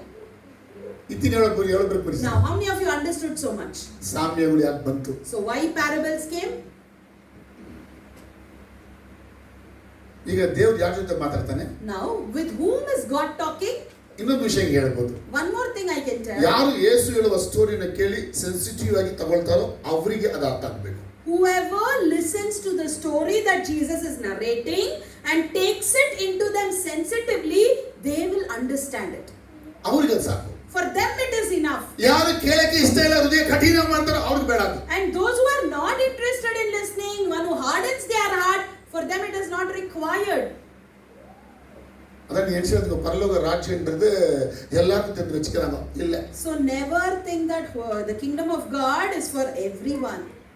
Everyone will know about it. பரலோகத்தின் ராஜ்யம் வந்து எல்லாருக்கும் இல்லை. It is not for everyone. யார் சென்சிட்டிவா தேவன் சொல்ற வார்த்தையை கேட்டு வர்றாங்களோ அவங்களுக்கு. One who listens to the word of God sensitively and follows him, only for them the kingdom of heaven. கேட்டது யாருக்கும் கேட்க இஷ்டம் இல்ல பயாನ அப்படினா அவங்களுக்கு. And people if they just listen and they don't show much interest on the word, for them the heaven is not there. ಯೇಸು 39 ಸಾಮ್ಯಗಳನ್ನ ಮಾತಾಡಿದ. So we see in the Bible that Jesus spoke 39 parables. ಇದು ಮೆಟಾಫಾರ್ ಅಂದ್ರೆ ಇನ್ನು ಅನೇಕ ಇಮ್ಯಾಜಿನರಿಗಳು ಯೋಚನೆಗಳನ್ನ ಸುಮಾರು ಅದು ಕೂಡ 32 ತನಕ And 32 or 33 metaphors or imageries Jesus has spoken. ಒಟ್ಟು 72 ರಿಂದ 73 ಅದ್ಭುತವಾದ ವಿಷಯಗಳನ್ನು ಬೈಬಲಲ್ಲಿ ಮಾತಾಡಿದ. Approximately 72 to 73 beautiful topics Jesus has spoken. ಇದೆಲ್ಲ 4 ಸುವಾರ್ತೆಗಳ ಒಳಕ್ಕೇನೆ. All these topics are written in 4 gospels. ಇದು ಯಾವ ಕ್ರೈಸ್ತರಿಗೂ ಅರ್ಥನೇ ಆಗಿಲ್ಲ. And no Christians have understood this. ಏನೋ ಹೇಳಿ சொல்றீங்களே? What pastor you said like this? Gospel தெரியும் ಯಾರಿಗೆ ಇದು ಮಕ್ಕಳ? How many of you say raise your hand if you know the gospel? அந்த 73 யாருக்கும் தெரியவே தெரியாது. But I tell you these 73 parables none of you know. ஏன் தெரியாதுன்னா Why we don't know? ಎಲ್ಲ ಕಥೆ. Because it is இவங்க story. கதை தான் சொல்ல முடியும். And you know to narrate that story. அவர் சொன்ன நரேட் இல்லங்கம்மா கதை தான் சொல்ல முடியும். You can only say the story. அத நரேட் பண்ண முடியாது. அத விவரிக்க முடியாது. You cannot explain it. ಅದೇ ತಂದೆಯಿಂದ ದೂರ ಹೋದ ಮಗ. The son who went far away from the father. ಅಲ್ಲಿಂದ ತಿರುಗಿ ಬಂದ. Then he returned. ಅಪ್ಪ ಮುದ್ದಿಟ್ಟ. And father kissed. ಉಂಗುರ ಕೊಟ್ಟ. Gave him the ಚಪ್ಪಲಿ ring. ಕೊಟ್ಟ. Gave him the ಬಟ್ಟೆ footwear. ಕೊಟ್ಟ. Gave him a ಮಗನಾಗಿ ಮಾಡಿಕೊಂಡ. made him a son. Story. Story. ನೀ ಅದೇ ತಿರುಗಿ ಹೇಳ್ತಾ ಇದೀಯಾ? And you are repeating that story. Bible ಬೋರ್ಡ್ಗೆ. Then you know the Bible or what? ಅರ್ಥ ಆಗಲಿಲ್ಲ. ಹೆಸರಿಗೆ ಅರ್ಥ ಆಯ್ತು. How many of you understood this? ಯೇಸುವಿನ ಸ್ಟೋರಿನ ತಿರುಗಿ ಹೇಳಕ್ಕೆ ನಿಮಗೆ ಬೇಕಾಗಿತ್ತ ಬೈಬಲ್ ಓದ್ಕೊಂಡು ನನಗೆ ಆಗಲ್ವಾ? See what is said here in the Bible. If you want to repeat it, you only is required. Or can I read it by myself, right? So அர்த்த இல்ல. ஏதோ அந்த வசனத்தை அப்படியே வசனத்தை அப்படியே தூக்கி சொல்றது அப்படியே. See what is in the word, commonly they speak the same word. ஆனா அது அதல்ல. But it's not the same. அதே. It's different. ಯೇಸು வந்திருக்காரு. Why Jesus came? ಯಾಕೆ ಯೇಸು ಬಂದಿದ್ದಾನೆ? Why Jesus came? ಅವರು ಒಂದು ವಿಶೇಷವಾದನ್ನು ತಂದಿದ್ದಾರೆ. He has brought something special. ಅದು ಯಹೂದರಿಗೆ ಕೊಡಕ್ಕೆ ಬಂದ್ರು. He has come to give that special thing to Jews. ಅವರು ಬೇಡ ಅಂದ್ಬಿಟ್ರು. Jews rejected ಅದು it. ಅನ್ಯರಿಗೆ ಕೊಡ್ತಾರೆ. And now he is giving it to Gentiles. ಯಾರಿಗೆ ಕಿವಿ ಇದೆಯೋ Whoever has ear, ಅವರು ಕೇಳ್ಕೊಳ್ಳಿ. let him hear. ಯಾರಿಗೆ ಕಿವಿನೇ ಇಲ್ಲ, And one who doesn't have ಅವರು ear, ಕೇಳದೆ ಬೇಡ. let him not hear. ನಾನು சொல்லಲ್ಲ ಇದೆ. I didn't say this. Bible சொல்லுது. The Bible says. ಕಿವಿ ಉಳ್ಳವನು ಕೇಳಲಿ. One who has the ear, let him ಕಾದು hear. ಉಳ್ಳವನು ಕೇಳಲಿ ಕೇಳುವುದು. One who has ear, let him hear. ಅದೇ ಇಲ್ಲಿಯಾ? Is that story? கேட்காத போதி. If you don't have a ear, don't listen. இந்த Bible படிச்சாதான் சொல்லல. So, if you just read the Bible, it is not. Bible கேட்டியா அது சொல்ல. It didn't even tell, did you listen to the Bible? காதுல கேட்டியா ಅಂತ ಕೇಳಿದೆ. But the Bible is asking, did you listen? Hear இப்போ it with your ஒரு ears. விசேஷமான சொல்ல போறேன். And now I am telling you something special. அப்போ தேவன் இயேசு பூமிக்கு எதுக்கு வந்தானா? So why did Jesus come to this earth? இந்த ஆதாம் ஏவாளை உண்டாக்கிட்டு After creating Adam and Eve, அவங்களுக்குள்ள தன்னோட ராஜ்யத்தை வச்சிருந்தார். he had placed his kingdom in them. தேவனுடைய ராஜ்யம் அதுக்கு பேர். God's kingdom. இந்த ஆதாமு ஏவாளு தேவனுடைய ராஜ்யம். Now this Adam and Eve is that kingdom of God. அந்த தேவனுடைய ராஜ்யம் அவங்களுக்குள்ள இருந்தது முதல்ல. Earlier that kingdom of God was in ஆனா them. அந்த ராஜ்யமானது But that kingdom அவளை விட்டு விலகி போனது. left and went away from them. எப்போ விலகி போனது? When that kingdom came away from them, இவங்களே தூக்கி வெளியே போட்டாங்களா? they themselves did they throw it? இல்ல ராஜ்யமே வெளியே போச்சா? Why the kingdom went away from them? ராஜ்யம் வெளியே போறதுக்கு என்ன நடந்துச்சு? So what exactly happened for the kingdom to go away? ಚೆನ್ನಾಗಿ ಅರ್ಥ ಮಾಡ್ಕೊಳ್ಳಿ. You need to understand. ಅಲ್ಲಿ ಒಂದು ಸರ್ಪ ಬಂತು. The serpent came. ಸರ್ಪ ಮಾತಾಡ್ತು. The serpent spoke. ಸರ್ಪದ ಮಾತನ್ನ ಕೇಳಿದ್ರು. And they heard the voice of the serpent. நல்லா சொல்லு, காதுல கேட்டது. They heard through பேயோட their ears. பேச்சை கேட்டது. They heard the voice of ಪಿಶಾಚಿಯ the ಮಾತನ್ನ demon. ಕಿವಿಯಲ್ಲಿ ಕೇಳಿದ್ರು. Listening to the voice of Satan. ಆದಾಮನ ಅವಳ ಮೊದಲ ಸಿನ್ ಕೇಳಿದಿಂದಲೇ ಬಂದದ್ದು. See, by listening only the first sin of Adam and Eve came. ಯಾವ ರೀತಿ ಅವರು ಕೇಳ್ಕೊಂಡ್ರು ಅಂದ್ರೆ How they heard it? ತಮ್ಮ ಒಳಗಿರುವ ದೇವರ ರಾಜ್ಯವನ್ನ ಸೈತಾನ ಕಿತ್ಕೊಳ್ಳುವ ಮಟ್ಟಿಗೆ ಕೇಳಿಕೊಂಡರು. They heard it to an extent that Satan could snatch away the kingdom of God that was in them. ದೇವರ ರಾಜ್யம் இந்த மனுஷனுக்குள்ள இருந்தது. The kingdom of God was in man. சாத்தானுடைய பேச்சுடைய பேச்சை கேட்டாங்களோ. And they heard the voice of Satan. ಆ ಮಾತಿನಿಂದ ಪಿಶಾಚಿ ಆ ದೇವರ ರಾಜ್ಯವನ್ನ ಅವರಿಂದ ಕಿತ್ಕೊಂಡ್ಬಿಟ್ಟ. And Satan took that kingdom of God from them through the word. ದೇವರ ರಾಜ್ಯ ಒಳಕ್ಕೆ ಇರುವಾಗ When the kingdom of God was in ಆಕಾಶದ ಮೇಲೆ ಅಧಿಕಾರ, they had authority ಭೂಮಿಯ over ಮೇಲೆ ಅಧಿಕಾರ, authority over ಸಮುದ್ರದ ಮೇಲೆ ಅಧಿಕಾರ authority over the ಕೊಡಲ್ಪಟ್ಟಿತ್ತು. sea was given to them. ಇವರು ದೇವರ ರಾಜ್ಯವನ್ನ ಸೈತಾನನ ಮಾತು ಕೇಳೋದ್ರಿಂದ ಕೊಟ್ಬಿಟ್ರು. Just by listening to the Satan's word, they gave it. ಅಲ್ಲಿಂದ ಯೇಸು ಶಿಲುಬೆ ಕಂಬದಲ್ಲಿ ಬಂದು ಅವನ ಜಯಿಸೋ ತನಕ ದೇವರ ರಾಜ್ಯ ಸೈತಾನನ ಕೈಯಲ್ಲೇ ಇತ್ತು. See, kingdom of God was in the hands of Satan until Jesus was crucified and he won over Satan. நல்லா புரிதா தெரியல? I hope that you understood this. நல்லா புரியுதுங்களா? Are you able to understand? அதென்ன பாஷை இந்த பரலோக ராஜ்யம் எழுதி வச்சிருக்காங்களே? So what, pastor, it is written as kingdom of heaven? தேவராஜ்யத்தான correct. It is kingdom of God. தானியேல் புக்ல தேவராஜ்யத்தை பத்தி எழுதிக்குது. In book of Daniel we see about kingdom of பழைய God. ஏற்பாட்டில் எங்கேயும் பரலோக ராஜ்யத்தை பத்தி எழுதவே இல்ல. Old Testament we cannot see anything written about the kingdom of heaven. தேவராஜ்யத்தை பத்தி தான் எழுதிக்கிறது. It's written as kingdom of God. அதே புதிய ஏற்பாட்டில் இந்த மேத்யூ மட்டும் எழுதிக்கிறாரு. But in New Testament we see only Matthew writing பரலோக ராஜ்யம் எழுதிச்சுவாரு. kingdom of heaven. எதுக்கு அப்படி எழுதிட்டாரு? Why did he change that word? யாராவது சொல்லுவீங்களான்னு? Can anybody tell? ಪರಲೋಕ ರಾಜ್ಯ ಒಣ್ಣು ಇಲ್ಲಂಗೋ. There is no something called kingdom Yesu of heaven. ಪ್ರಾರ್ಥನೆಯಲ್ಲೇ ಕಲಿಸಿದ ನಮಗೆ ದೇವರ ರಾಜ್ಯ ಬರಲಿ ಅಂತಾನೆ ಮಾಡಿ. In the prayer only Jesus has taught us, let the kingdom of heaven come. ಪರಲೋಕ ರಾಜ್ಯ ಹೊರಟು சொல்லி. He didn't tell that, right? പിന്നെ ಅದಕ್ಕೆ ಇವರು ಮ್ಯಾಥ್ಯೂ ಪರಲೋಕ ರಾಜ್ಯ எழுதிச்சார். Why did Matthew interpret the word like this? ಕೊಳಪುನ அப்படி. So we need to confuse ourselves sometimes. ಏನ ಮ್ಯಾಥ್ಯೂನಾ? Why Matthew wrote? ಅವರು ಒಬ್ಬ ಯಹೂದ್ಯನು. Because Matthew was a Jew. ಯಹೂದ್ಯರು ಯಾವ ಕಾರಣಕ್ಕೂ ಜಿಒಡಿ ಗಾಡ್ ಎಲೋಹಿಮ್ ಅನ್ನು ಬರೆಯಕ್ಕೆ ಹೋಗೋದಿಲ್ಲ. And Jews will never write the name of God Elohim or God God in their hands. அப்படி தேவனை பத்தி எழுதுன்னு சொல்லிட்டா. If they are writing about God, Elohim எழுத மாட்டாங்க. they will write Elohim. Adonai Adonai Adonai எழுதிக்கோ. They will write as Adonai. Adonai என்ன correct தெரியல. So Adonai is not the correct term. ஆனா அவங்க எழுதிடுவாங்க போது கொடுக்குது. But they say it's okay, it's enough. அந்த ಮ್ಯಾಥ್ಯೂ ದೇವರು ರಾಜ್ಯ ದೇವರು ಬರಬೇಕಲ್ಲ ಅನ್ನೋಕ್ಕೋಸ್ಕರ ಅದು ಬರಿಬಾರ್ದು. ದೇವರು ಅನ್ನೋಕ್ಕೋಸ್ಕರ ಏನಂತ ಪರಲೋಕ ರಾಜ್ಯ. Instead of writing kingdom of God to address God, he didn't wanted to write there, so he writes it as heaven. ಪರಲೋಕ ರಾಜ್ಯ ಅಂತ ಒಂದಿಲ್ಲ. There's nothing called kingdom of heaven. ದೇವರ ರಾಜ್ಯ. It's kingdom of God. ಚರಿತ್ರೆ ಅರ್ಥ ಆಗುತ್ತಾ ನಿಮಗೆ? Are you able to relate the ಆದಾಮ history ಬಿದ್ದ. now? How Adam fell? ನೋಹ ಕಾಲದಲ್ಲಿ And during the time of ಪ್ರಳಯ ಬಂತು. Noah, the flood came. Abraham ದೇವರು ಆರಿಸಿಕೊಂಡ್ರು. God chose Abraham. ಮೋಶೆ ಬಂದ.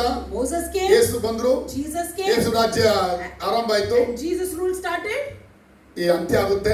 And now it's come to an end. ಯೇಸು ಬರ್ತಾರೆ. Jesus will ನಮ್ಮೆಲ್ಲ ಕರ್ಕೊಂಡು ಹೋಗ್ತಾರೆ. take us. ಈ ನ್ಯಾಯ ತೀರ್ಪಾಗುತ್ತೆ. Judgment will happen. ಆಂಟಿಕ್ರೈಸ್ಟ್ ಜೀವನ ಮುಗೀತದೆ. Antichrist will come and live. 1000 ವರ್ಷ ವರ್ಷ ರಾಜ್ಯ ಬರ್ತದೆ. 1,000 years rule will happen. ಅದ ನಂತರ ಏನು ಬರ್ತದೆ? And after that, ನಿತ್ಯ ಕಾಲನ ಉಂಟು. and we will go to that ಎಲ್ಲಿದೆ eternity. ಪರಲೋಕ ರಾಜ್ಯ? So where is that kingdom of heaven then? ಅರ್ಥ ಆಗ್ತದೆ ಗೊತ್ತಿಲ್ಲ. ನಾವು ಗುರಿಚದಲ್ಲ ಕಲ್ತು ಇಲ್ಲ ಈಸಿ ಇನ್ಸಾನ್ ಉಳಿ ಗುರಿಚ ಈಗ ಬಿಟ್ಟು ಪರಲೋಕ ರಾಜ್ಯದ ಬಿಡಿಗೊಬ್ಬರು ಟ್ರಾನ್ಸ್ಲೇಷನ್ಸ್ ಅದೇ. So that is a translation error. ದೇವರ ರಾಜ್ಯವೇ 1000 ವರ್ಷದ ರಾಜ್ಯ.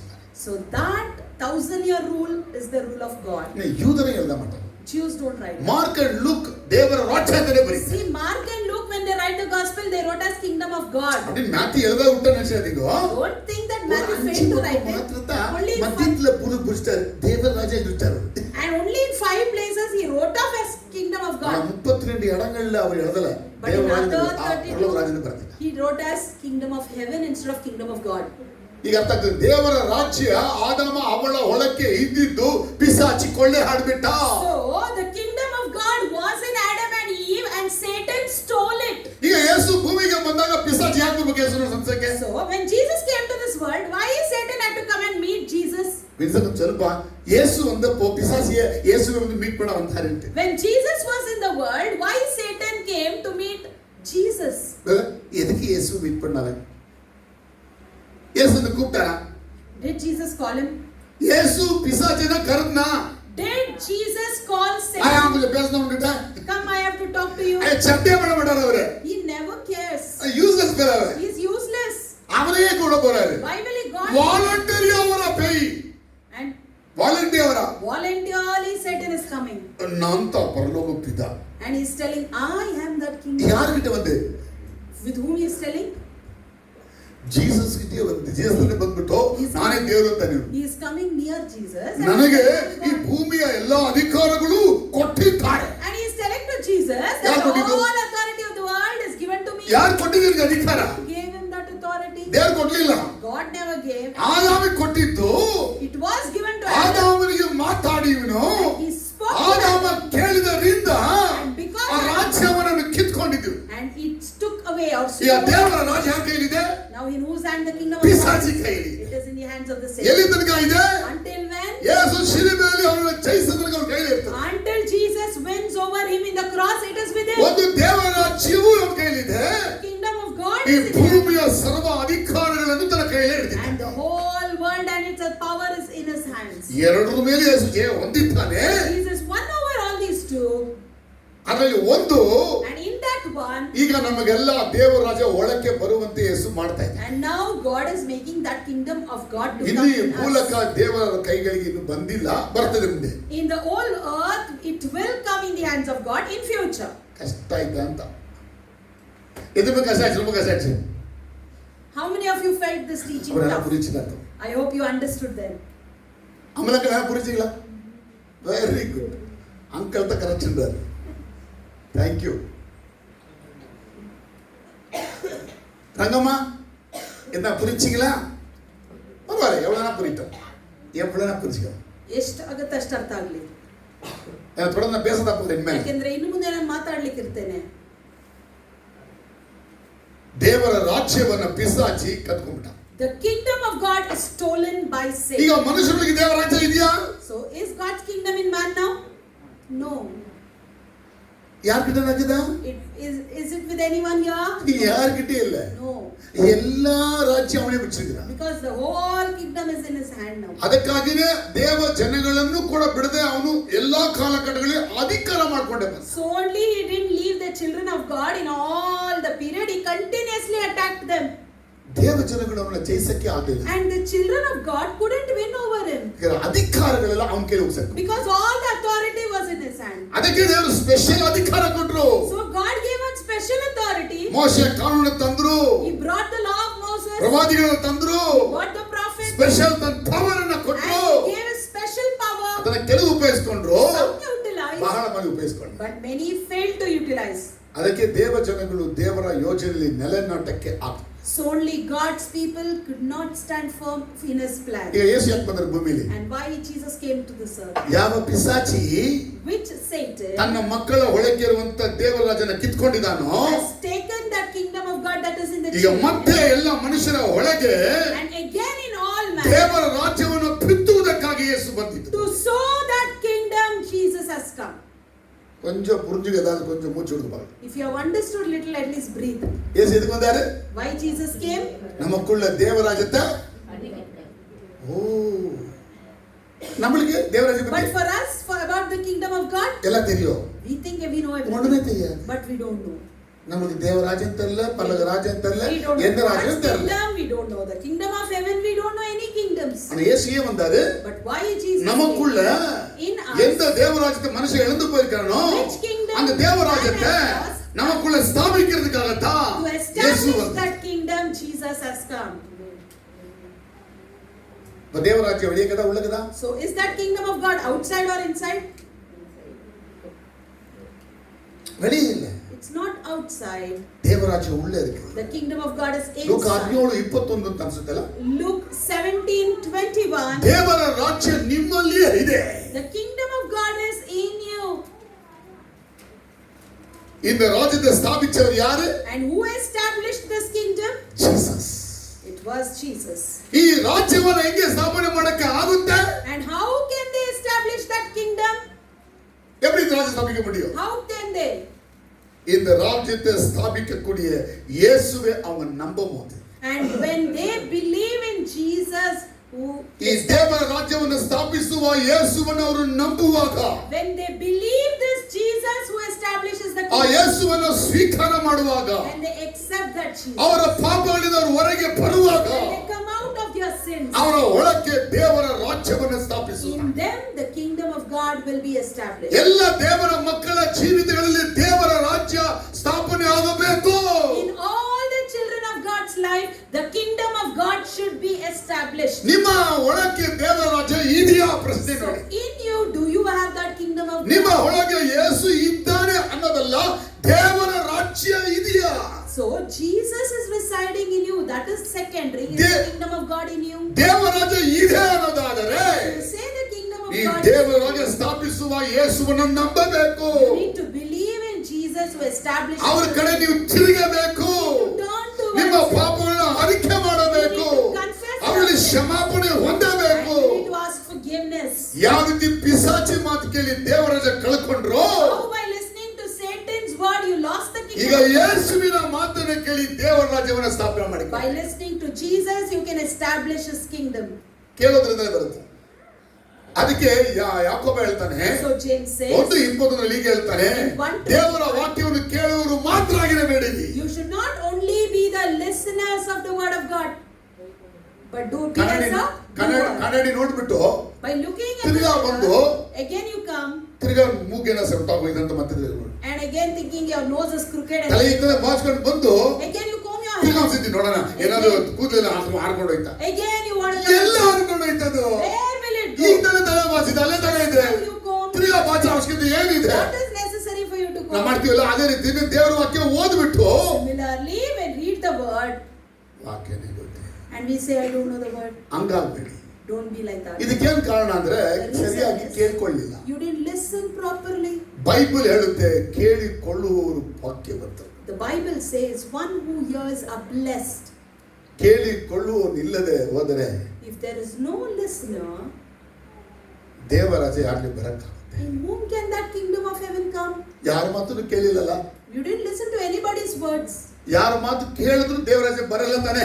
By listening to anybody's words, you cannot inherit the kingdom of God. ಯೇಸುವೇ ಬಂದು ದೇವರ ರಾಜ್ಯವನ್ನು ಜನಗಳಲ್ಲಿ ಬಿತ್ತಿದ. And here we see Jesus himself came and sowed the kingdom in people's hearts. ಸೈತಾನ ದೇವರಾಜ ತೆಗೆದುಕೊಳ್ಳಲು ಆಗುತ್ತಂದ್ರೆ ದೇವರಾಜ ಯೇಸುವಿಂದ ಬಿತ್ತ ಕಾರಣ ಯೋಚನೆ ಮಾಡಿ ನೋಡಿ. Now, if Satan can remove the kingdom of God from your heart, can't Jesus come and place it in you?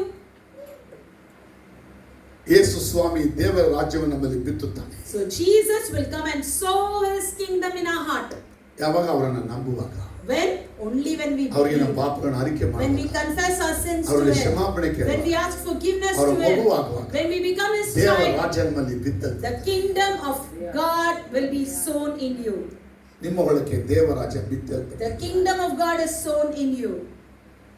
ದೇವರ ರಾಜ್ಯ ನಿಮ್ಮ ಒಳಕ್ಕೆ ಇದೆ ಅನ್ನೋದಾದರೆ If the kingdom of God is in you, ನೀವು ಹೊಸ ಸೃಷ್ಟಿಯಾಗಿ ಇರ್ತೀರಾ. You will be as a new creation. ದೇವ ರಾಜ ನಿಮ್ಮಲ್ಲಿ ಇದೆ ಅನ್ನೋದಾದರೆ If the kingdom of God is in you,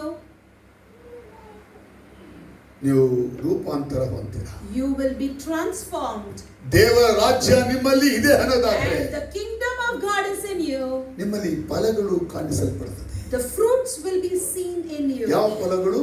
What fruit? ಪವಿತ್ರಾತ್ಮನ 9 ಫಲಗಳು. The 9 fruits of the Holy Spirit. Short ಆಗಿ ಹೇಳೋದಾದ್ರೆ In short, ನೀತಿ, righteousness, ಸಂತೋಷ, happiness, joy, ಸಮಾಧಾನ. and peace. ರೋಮ 14:17 ಬರೆಯುತ್ತೆ. In Romans 14:17 we see that. ನಿಮ್ಮಲ್ಲಿ ದೇವರ ರಾಜ್ಯ ಇದೆ ಅನ್ನೋದಾದರೆ If you have the kingdom of God in ಇದು ಮೂರು you, ಇರಲೇಬೇಕು. these 3 should be. ನೀತಿ ಇರಬೇಕು, You should have righteousness. ಸಂತೋಷ ಇರಬೇಕು, Joy should be in you. ಸಮಾಧಾನ And ಇರಬೇಕು. peace should be in you. ಅದಕ್ಕೆ ನಿಕೋದೇಮಸ್ ಕೇಳೋದು, ದೇವರು ಹೊಸದಾಗಿ ಹುಟ್ಟದಿದ್ದರೆ ದೇವರ ರಾಜ್ಯವನ್ನ ಕಾಣಲಾರ. So only God, Jesus is telling Nicodemus, if you are not born again, you cannot see the kingdom of ನೀನು God. ನೀರಿನಿಂದಲೂ ನೀನು ಆತ್ಮದಲ್ಲಿ ಹುಟ್ಟದಿದ್ದರೆ If you are not born by spirit and by water, ದೇವರ ರಾಜ್ಯದ ಒಳಕ್ಕೆ ಕೂಡ ಹೋಗಕ್ಕಾಗಲ್ಲ. you cannot even enter into the kingdom of God. ಅದರಿಂದ ನಮ್ಮಲ್ಲಿ rebirth ತುಂಬಾ ಅವಶ್ಯಕ. So rebirth is very important. ದೇವರ ರಾಜ್ಯ ನಮ್ಮಲ್ಲಿ ಬರಲಿಕ್ಕೆ ನಮ್ಮಲ್ಲಿ ಮರುರೂಪ ಆಗಲೇಬೇಕು. For that kingdom of God to come in us, we need to transform. ಸ್ವಲ್ಪ ಅರ್ಥ ಆಗ್ತಿದೆ ಅಂತ. Are you able to understand at least little? No ನೆಚ್ಚಿನ ಬಣ್ಣ ನೆಚ್ಚಿನಿಕ್ಕಿ ಅವಳೆ Pastor thought to finish so many things, but it is not. ஏதாவது ஒரு சொல்லிட்டு போனமே நினைச்சு அவன சொல்ல முடியல. But he is unable to complete. இயேசு நமக்குள்ள தேவராஜ்யத்தை ஸ்தாபிக்கிறாரு. Jesus is establishing the kingdom of God in us. அந்த ராஜ்யம் நமக்குள்ள வருது. And that kingdom comes in us. அந்த ராஜ்யம் நமக்குள்ள இருக்குதுன்னு சொன்னா And if it is in us, நீதி இருக்கணும். we should have righteousness. சமாதானம் இருக்கணும். We should have peace. சந்தோஷம். And we should have joy. உங்க லைஃப் செக் பண்ணி பாத்தீங்களா? So just check your life. இருக்கீங்களா பாருங்க. Check and see, do you have? நீதியா வாழ்றீங்களா? Are you living righteously? நீதியா ஜீவனம் ಮಾಡ್ತಾ ಇದ್ದೀರಾ? Are you living a righteous life? எப்பொழுதும் சமாதானமா இருக்கீங்களா? Are you always peaceful? எப்பொழுதும் சிரிக்கிறீங்களா? சந்தோஷமா இருக்கீங்களா? Are you always joyful?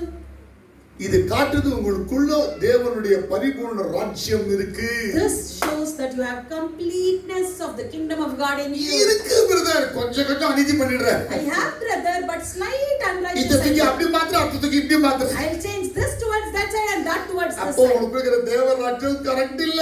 By that kingdom of God is not correct. எப்ப பார்த்தாலும் ஒரு மாதிரி இருக்கிற brother. I will be one type brother always. அப்படினா தேவ ராஜ்யம் கரெக்ட்டா இல்ல.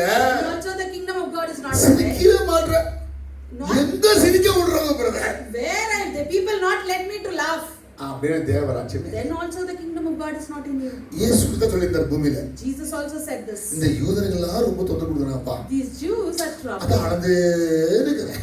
So I'm very sadly crying. இயேசு அழுதாரு. Jesus wept இந்த யூதர்களுக்காக. because of Jews. இயேசு எப்பொழுதுமே சமாதானமா இருந்தார். Jesus was always peaceful. ಯಾವಾಗಲೂ ಅದು ನೀತಿಯಿಂದ He was ಜೀವಿಸಿದ. always living a righteous ಯಾವಾಗಲೂ life. He was Santhosh. always joyful. ಅವರು ಕಣ್ಣೀರಿಟ್ಟಿದ್ದು ಅವರಿಗೆ ಬರುವ ನಾಶನವನ್ನು ನೋಡಿ.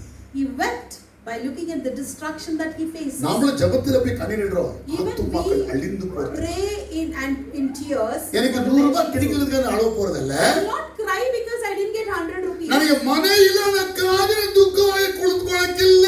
I will never sit sad because I don't have house. ನನ್ನ ಸಂಬಳದಲ್ಲಿ ವ್ಯತ್ಯಾಸ ಆಗಿದ್ದಕ್ಕಾಗಿ ನಾನು ದುಃಖ ಪಡುವನು ಅಲ್ಲ. And even I will not be sad because there is variation in my salary. ನನಗೆ ಇದ್ರೂ ಸಂತೋಷ, ಇಲ್ಲದೆ ಹೋದ್ರೂ ಸಂತೋಷ.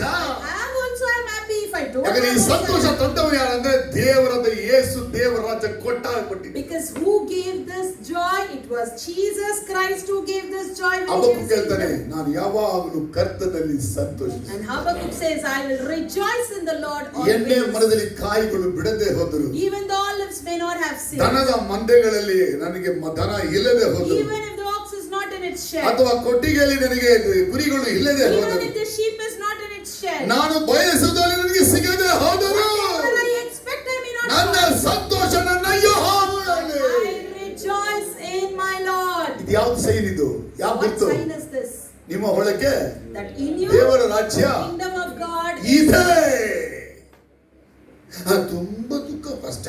very sad pastor. ಪ್ರಿಯ ಇದರಲ್ಲಿ ಇವನು ತುಂಬಾ ಅವನಿಗೆ ಮೋಸ ಆಗಿದೆ. And the sister has deceived me so ಆದ್ರಿಂದ much. ನಾನು ಇದಕ್ಕೆ ಜಗಳಕ್ಕೆ ತಂದು ಕೋರ್ಟ್ಗೆ ಹೋಗಿ ಮಾಡೋದ್ರಾಗ ನೆಮ್ಮದಿ ಇಲ್ಲ. I will not be peaceful until justice. ಅವರೊಳಗೆ ದೇವರ ರಾಜ್ಯ ಇದೆ. In such people, do they have kingdom of God? ಅರ್ಥಾಯ್ತು ಈಗ? Did you understand? ಸೈತಾನ ಕಿತ್ತುಕೊಂಡ ರಾಜ್ಯವನ್ನ ಪುನರುಸ್ಥಾಪನೆ ಮಾಡಕ್ಕಾಗಿ ಯೇಸು ಬರ್ತಾನೆ. Jesus is coming to re-establish the kingdom that was snatched away by Satan. ಈಗ ಯೇಸುವೇ ಈ ದೇವರ ರಾಜ್ಯನ ಸ್ಥಾಪನೆ ಮಾಡಕ್ಕೆ ಏನು ಮಾಡಬೇಕು ಈಗ? Now what exactly should ಕೊನೆಯ Jesus ಕಸಿಲ do to establish that kingdom of God? எப்படி தேவ ராஜ்யம் ஸ்தாபிக்க முடியும் நமக்குள்ள? How can he come and establish that kingdom in us? ವಿಷಯ ತಿಳಿದವರೇ ಒಪ್ಪಿಸ್ಕೊಡಕ್ ಆಗ್ತಾ ಇಲ್ಲ. One who knows the subject they cannot give. ಏನು ಅರಿಯದ ಅನ್ಯರನ್ನು ಹೆಂಗ್ ಒಪ್ಪಿಸುತ್ತೀರಿ? And one who doesn't know anything, Gentiles, how can they accept? ಅದಕ್ಕೆ ಫಸ್ಟ್ ಸಾಮ್ಯ ಸಾಧ್ಯ. So that is when the first parable was said.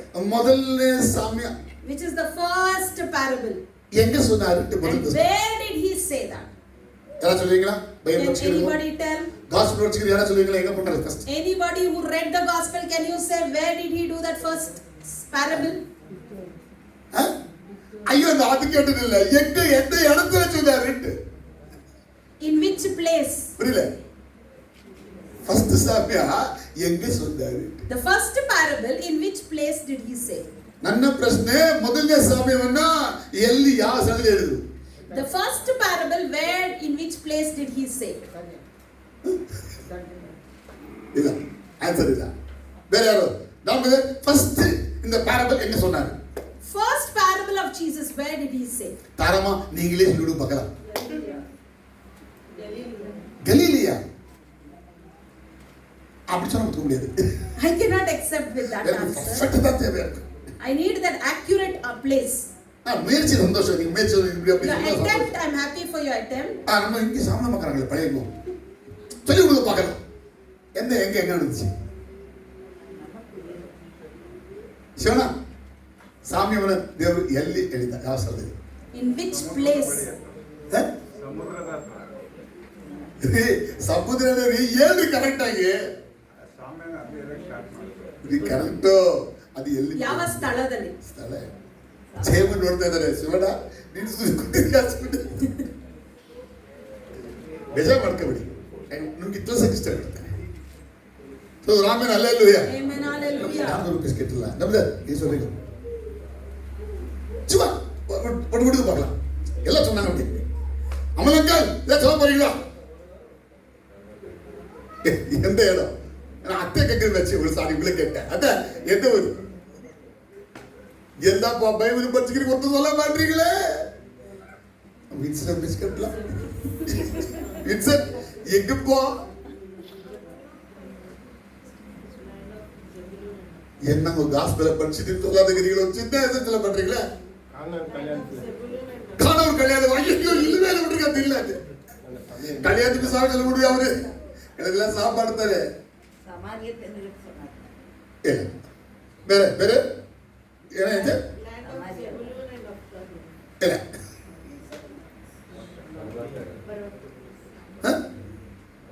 ಇಲ್ಲ ಹೇಳಿ ಸುಮ್ಮನೆ ಇಲ್ಲಿ ಬಸ್ ಹೋಗಿ ಪಾಸ್ ಇದ್ದಾರೆ ಹೇಳ್ರಿ ಹೇಳ್ರಿ ಹೇಳ್ರಿ.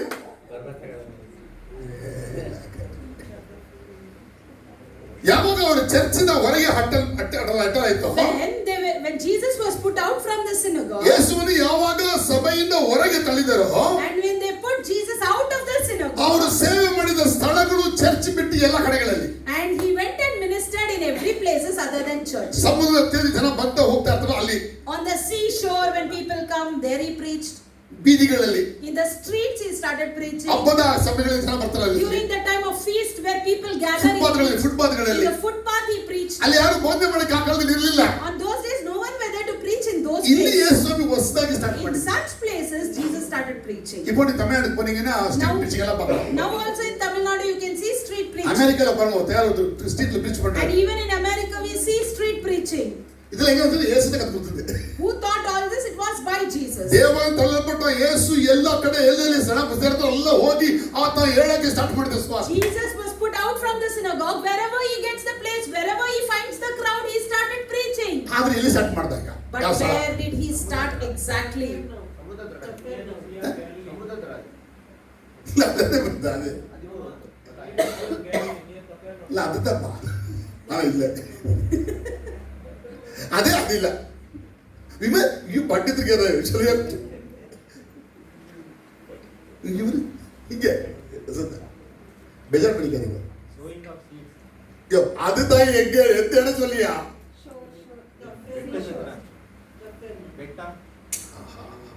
இப்போ வந்து பாருங்க answer Now we got the answer. ಚಲೋ ಯೇಸು ಸಾಮ್ಯವನ್ನ ಹೇಳಕ್ಕೆ ತೊಡಗಿದ್ದು So Jesus started preaching the gospel ಕಫರ್ನಹೂಮ್ in the place called Capernaum. ಏನು சொல்றது Capernaum. ಕಫರ್ನಹೂಮ್ Capernaum.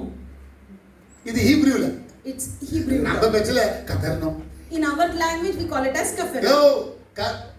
இந்த பேர் சொன்ன கலிலியா கடலினா இல்ல இல்ல சொன்னீங்களா கலிலியா சரி சரி சாரி என்ன சாரி வெரி குட் பரவாயில்லை சொல்லிருக்காரு பாருங்க நான் கசிக்கிறேன் இப்படி கேட்கறதுக்கு டாலு சொல்லுங்க ராமே ஹalleluya Amen, hallelujah. எக்ஸைட்டிங்கா இருக்கு பேஜ் யாரும் பேஜ் பண்ணிக்காதீங்க யாரும் பேஜ் பண்ணவே Please நல்லது don't feel bad.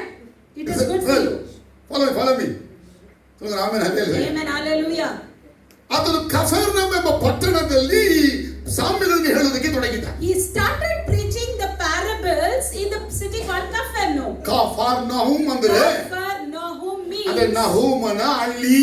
it is a village of Nahum. Very richest place. It is the richest place. ಎಲ್ಲ ಸೆಳಿಪಾன ಇಡ. Everything is prosperous there. ಇದು ಎನ್ನಕ್ಕೆ ಇದೆ சொன்னீங்கன்னா Where is it? North western shore of sea of Galilee. It is in the northwestern sea or shore of the sea of ಅಂದ್ರೆ Galilee. ಗಲಿಲಿಯ ಸಮುದ್ರದ ಉತ್ತರ ಮತ್ತು ಪಶ್ಚಿಮ ಭಾಗದಲ್ಲಿರುವಂತದೇ ಕಫರ್ನಹೂಮ್ ಪಟ್ಟಣ. In the Galilee northwestern part, in that shore we see this. ಆ ಪಟ್ಟಣದಲ್ಲಿ ಕೇವಲ ಯೇಸು ಕಾಲದಲ್ಲಿ 1,500 ಜನಗಳು ಮಾತ್ರ ಇದ್ದರು. And in that time the population of that city was only 1.5 ಆಗ thousand. ಗಲಿಲಿಯ ಸಮುದ್ರ ಇರುವ ನಿಮಿತ್ತವಾಗಿ Because of the Galilee Sea ಅದೊಂದು there, ಟ್ರೇಡ್ ಸೆಂಟರ್ ಆದ ನಿಮಿತ್ತವಾಗಿ it was a trade center. 10,000 ಜನಗಳಲ್ಲಿ ಸೇರ್ತಾ ಇತ್ತು. 10,000 people were gathering there. ಯೇಸು ಸ್ವಾಮಿನ ದೇವರ ತಳ್ಳಿದ ಮೇಲೆ ಅವರು ಎಲ್ಲ ಕಡೆಯಲ್ಲಿ ಜನ ಸಂದಣಿಸಿದ್ರು, ಅಲ್ಲೆಲ್ಲ ಹೋಗಿ preach And ಮಾಡಿದ್ರು. after Jesus was put out from the synagogue, wherever he could see the crowd, Jesus started preaching there. ಅದಕ್ಕಾಗಿ ಅವರು ಮನೆಯನ್ನ ಕಫರ್ನಹೂಮ್ನಲ್ಲಿ ಮಾಡಿಕೊಂಡ್ರು. So only he made his house in place called Capernaum. Jesus city ಎಂದು ಅದಕ್ಕೆ ಕರೆಯಲಾಯಿತು. And it was even called as the city of ಹೇಳಿ Jesus. ಕಫರ್ನಹೂಮ್ ಯಾವುದು city ಅದು? So whose city is Capernaum? ಪುದು ಬೆಳಚಿಕೊಂಡು Jesus city. It is Jesus city. ಯೇಸುವಿನ ಪಟ್ಟಣ ಅದು. It is a city of ಯಾಕಂದ್ರೆ ಯೇಸು ಅಲ್ಲಿ ಬಾಡಿಗೆ ಮನೆ ಮಾಡಿಕೊಂಡಿದ್ದ. because Jesus had a rented house there. சொந்த வீடு பண்ணலப்ப ಅವರು. He didn't have his own house. ஏன்னா அவர் சொந்த இடத்துக்கு வரல. Because he didn't come here for permanent. அவருடைய சொந்த வீடு heaven. His own house is in heaven. ಹೇಳ್ತಾ ಇದ್ದೀನಿ. ಕಫರ್ನಹೂಮ್ ಪಟ್ಟಣದಲ್ಲಿ In Capernaum, ಯೇಸುವಿನ ಸೇವೆಯ ಮುಖ್ಯ ಅಸ್ಥಿವಾರ ಹಾಕಲಾಯಿತು. the main pillar for the ministry of Jesus was laid. ಹೆಚ್ಚಾದ ಸಾಮ್ಯಗಳನ್ನು ಇದೇ ಸ್ಥಳದಲ್ಲಿ ಯೇಸು And ಹೆಚ್ಚಾಗಿ Jesus spoke more parables in this place. ಈ ಸ್ಥಳ ಹೆಂಗಿದ್ರೆ ಅವರು ಬೋಟಲ್ಲಿ ಕುತ್ಕೊಂಡ್ರೆ ಗೈಲ ಬೋಟಲ್ಲಿ ಕುತ್ಕೊಂಡ್ರೆ And if Jesus sits in the Galilee boat, ಅಲ್ಲಿಂದ ಜನರು ಎಲ್ಲ ಆ ಕಡೆ ದಡದಲ್ಲಿ ನಿಂತ್ಕೊಂಡ್ರೆ and if the people stand on the shore, ಇವ್ರು ಮಾತಾಡೋ ಮಾತು ಆ ಬೆಟ್ಟಗಳಿಗೆ ಬಡಿದು and the words that Jesus speaks, ಅಲ್ಲಿ ಇರುವಂತ 10,000 ಜನಗಳಿಗೂ ಆ ಶಬ್ದ ಕೇಳ್ತಾ ಇದ್ದಂತೆ. and that voice was audible for the 10,000 people gathered. Archaeologist called B Kisler ಅಂತಕ್ಕಂಥವ್ರು. And an archaeologist, his name was B. Kobibil Kisler. ಇವರು ಹೇಳ್ತಾರೆ ಯೇಸುವಿನ ಕಾಲದಲ್ಲಿ ಮೈಕ್ ಇಲ್ಲ, During the time of Jesus, there is no mic. Translator ಇಲ್ಲ. There's no translator. ಆದ್ರೆ ಆ ಸ್ಥಳನ ಆ ಸಮುದ್ರದ ತೀರನ ಯಾಕೆ ಆರಿಸ್ಕೊಂಡ ಅಂದ್ರೆ And why did Jesus show us? ಯೇಸು ಕುತ್ಕೊಂಡು ಮಾತಾಡುವಾಗ ಆ ಶಬ್ದ ಅವರಿಗೆ ಬಡಿದು ಅಲ್ಲಿನ ಜನಗಳಿಗೆ ಸ್ಪಷ್ಟವಾಗಿ ಕೇಳಿಸ್ತದೆ. Because when Jesus sit and speak there, that voice would hit the mountain and reflect to the people clearly. ಅದನ್ನ ನಿಜವಾದ ಕಂಡಿದ್ದು ಪ್ರೂವ್ ಮಾಡಿದ್ದಾರೆ ಈಗ. And people also proved that it is No true. mic? No mic. No sound system. No sound system. ಆದ್ರೆ ಯೇಸುವಿನ ಮಾತು 10,000 ಜನಗಳಿಗೆ. But the words of Jesus reached 10,000. ಅವತ್ತು ಪ್ಯಾರಬಲ್ ಕೇಳಕ್ಕೆ ಬಂದರು ಸುಮಾರು 10,000 ಜನ. On those days, approximately 10,000 people came to listen to the ಈ parable. ಕಫರ್ನಹೂಮ್ ಪಟ್ಟಣ ಹೆಂಗಿದೆ ಫಸ್ಟ್ ಈಗ And how is this ಇದರ Capernaum? ಸಾಮ್ಯ ಹೇಳಕ್ಕಿಂತ ಮುಂಚೆ Before telling the parable, ಅದು ಪಟ್ಟಣದಿಂದ ನೀವು ಹೊರಟ್ರೆ if you start from that city, ಇದೆ ಕಫರ್ನಹೂಮ್ ಅಂದ್ರೆ now this is ಈಗ Capernaum. ಫಸ್ಟ್ ಈಗ ಬಂದ್ರೆ If you start start, first road ಸಿಗುತ್ತೆ. you'll see the road. ಚೆನ್ನಾಗಿ ಸ್ಟೋರಿ ಅರ್ಥ ಮಾಡಿ. Understand the ಈಗ story. ಪ್ಯಾರಬಲ್ ಹೇಳಕ್ ಹೋಗ್ತೀನಿ ನಾನು. Now I'm telling you the parable. First road. First one road. Road ಎಲ್ಲ ಆದ್ಮೇಲೆ After passing that road, Stony place, ಕಲ್ಲುಗಳ ಪ್ರದೇಶ. it is a stony place. ಅಲ್ಲಿಂದ ಮುಂದೆ ಹೋದ್ರೆ And from there, ಮುಳ್ಳುಗಳ Pradesh. a thorny place. ಅದೆಲ್ಲ ಆದ್ಮೇಲೆ After that, ವ್ಯವಸಾಯ ಮಾಡುವ the ಪ್ರದೇಶ. fertile land. ಅರ್ಥ ಆಯ್ತು? Did you understand? ಸ್ವಾಮಿ ಹೆಂಗ್ ಓದ್ತೀರಾ? So how we'll read the parable now? ಇದ್ರೆ ಓದ್ತೀರಾ ನೀವು? The same way, right? ಇಲ್ಲ ಬೇರೆ ಓದ್ತೀರಾ? Or do we read it in different ways? So ಯೇಸು ಸ್ವಾಮಿ ಈ ಕಪೆರ್ನೌಮ್ ಪಟ್ಟಣದಿಂದ ಹೊರಟು ಅವ್ರು ಬರುವಾಗ ಏನೇನು ಸಿಗುತ್ತೋ ಅದನ್ನೇ ಬೇಸ್ ಮಾಡಿ ಅದಕ್ಕೆ ತಕ್ಕಂತಾನೆ ತನ್ನ ಸಾಮ್ಯವನ್ನ ಹೇಳ್ತಾನೆ ನೋಡಿ. So Jesus, as he proceeds from Capernaum, he sees the ways and different types of land. On that basis only he is speaking the parable here. 4 place. 4 places. ಒಂದು ರೋಡು, One road, ಇನ್ನೊಂದು ಕಲ್ಲು, thorny road, 3 ಮುಳ್ಳು, and 4 thorn agriculture place. and fertile land. ಅರ್ಥ ಆದವ್ರಿಗೆ? If you have understood, exam ಲ ಕೇಟ್ರೆ 4 place ಇದೆ. I'll ask you in the exam which is the 4th ಇರೋ place, 3 place ಇದ್ರೆ ಕೇಟ್ರೆ which is the 3rd place, ಮೊದಲನೇ ಸಲ ಯಾವುದು which ಕೇಳಬಹುದು. is the 1st place. ಈಗ ಅಗ್ರಿಕಲ್ಚರ್ ತಪ್ಪು. If you say it is the fertile land, it is wrong. சிலபேர் கேட்கிறாங்க, Some asked, எப்படியாவது பண்ணி எங்களுக்கு கொஞ்சம் காப்பாத்துக்கோ. somehow you save us, pastor. ஏன் காப்பாத்துக்கன்னு கேட்டா, Why I asked? எக்ஸாம் வச்சிட்டு இருக்கீங்க. You have kept an exam. நீங்க ஏதோ க்ளூ கொடுக்க மாட்டீங்க. You are not giving any clue.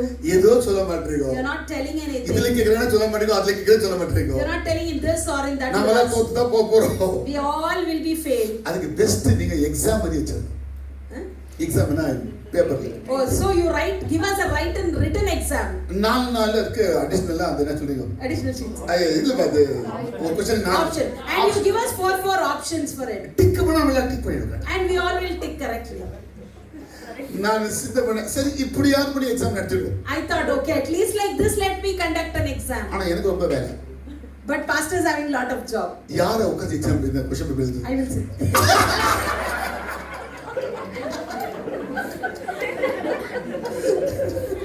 ஏன்னா இங்க ட்ரான்ஸ்லேட் ஆச்சே பக்கத்துல ட்ரான்ஸ்லேட் படிக்கலாம்ங்கறாங்க அவங்க.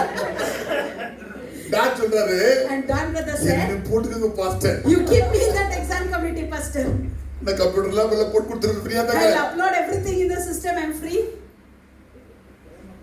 இப்ப யார போடுறது? So whom to opt?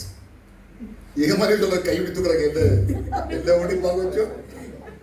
ஆனா எக்ஸாமுக்கு எல்லாரும் உட்காரணும். So everyone should sit for the exams. இப்போ அதுக்கு நான் தான் क्वेश्चन பேப்பர் எழுதணும். So pastor should write the question. நானே எழுதி போயிட்டு வெளிய போயிட்டு ரெக்கார்ட் பண்ணிட்டு வரேன். He will write and go out and record and come. யாருக்கு பேப்பரை காட்டாத போற exam So that the paper should not leak out. இங்க ஒத்துக்கறாங்க இது கிவியாட குடுல. And we can give here to our sister. Leak பண்ணிடு நாடி குடுறது. And she will leak it to others. யாருக்கு குடுக்குமா வேண்டாம் தெரியல. So I don't know what to do. இத படிச்சுக்கலாம் பாரு exam. So you read this also for your நல்லா புரிஞ்சு உங்களுக்கு. Did you understand? Capernaum அப்படியே வந்தீங்கன்னா if you come road ಆಮೇಲೆ ಕಲ್ಲು stone ಆಮೇಲೆ ಮುಳ್ಳು thorns ಆಮೇಲೆ agricultural land. ಅರ್ಥಾಯ್ತು? Did you understand so much? இப்போதான் the first parable சொல்றாங்க. And here we see the first parable. First parable என்ன parable? So first parable is ನೋಡಿ 13ನೇ ಅಧ್ಯಾಯ 4ನೇ ವಾಕ್ಯ ಮೊದಲ ವಾಕ್ಯ ನೋಡಿ ಹೆಂಗಿದೆ ನೋಡಿ ಮೊದಲನೇ ವಾಕ್ಯ. in 13th chapter ಮೊದಲನೇ ವಾಕ್ಯ. ಆ ದಿವಸದಲ್ಲಿ ಹಾ. ಯೇಸು ಮನೆಯಿಂದ ಹೊರಟು ಹಾ. ಸಮುದ್ರದ ದಡದಲ್ಲಿ ಅಲ್ಲೆಲ್ಲ ಏನೇನೋ ಓದ್ತೀರಪ್ಪ ನೀವು. ನಾನು ಹೇಳಿದ್ದು 4ನೇ ವಾಕ್ಯಪ್ಪ. ಟೈಮ್ ಇಲ್ಲ. ಕೇಳಿರಿ, ಬಿದ್ದು ಹೋದು, ಇಲ್ಲ ಹಂಗ ಓದ್ಬಿಟ್ರೆ ಬೈಬಲ್ ಆಗಿಲ್ಲ. ಫಸ್ಟ್ ಏನ್ ಓದಿದೆ? ಕೇಳಿರಿ. ಹಾ ನೋಡಿ ಏನ್ರಿ? ಕೇಳಿರಿ. listen. ಸಾಮ್ಯ ಹೇಳಕ್ಕೆ ಮೊದಲು ಏನಂದ್ರೆ ಸ್ವಾಮಿ? So before narrating the parable, ಯಾಕೆ ಕೇಳಿರಿ ಪದ ಅಂದ್ರೆ he's telling listen. ಅವತ್ತು ಕೇಳಿ ಪಿಶಾಚಿಂದ ದೇವರಾಜ್ಯ ಕಳ್ಕೊಂಡ್ರಲ್ಲ.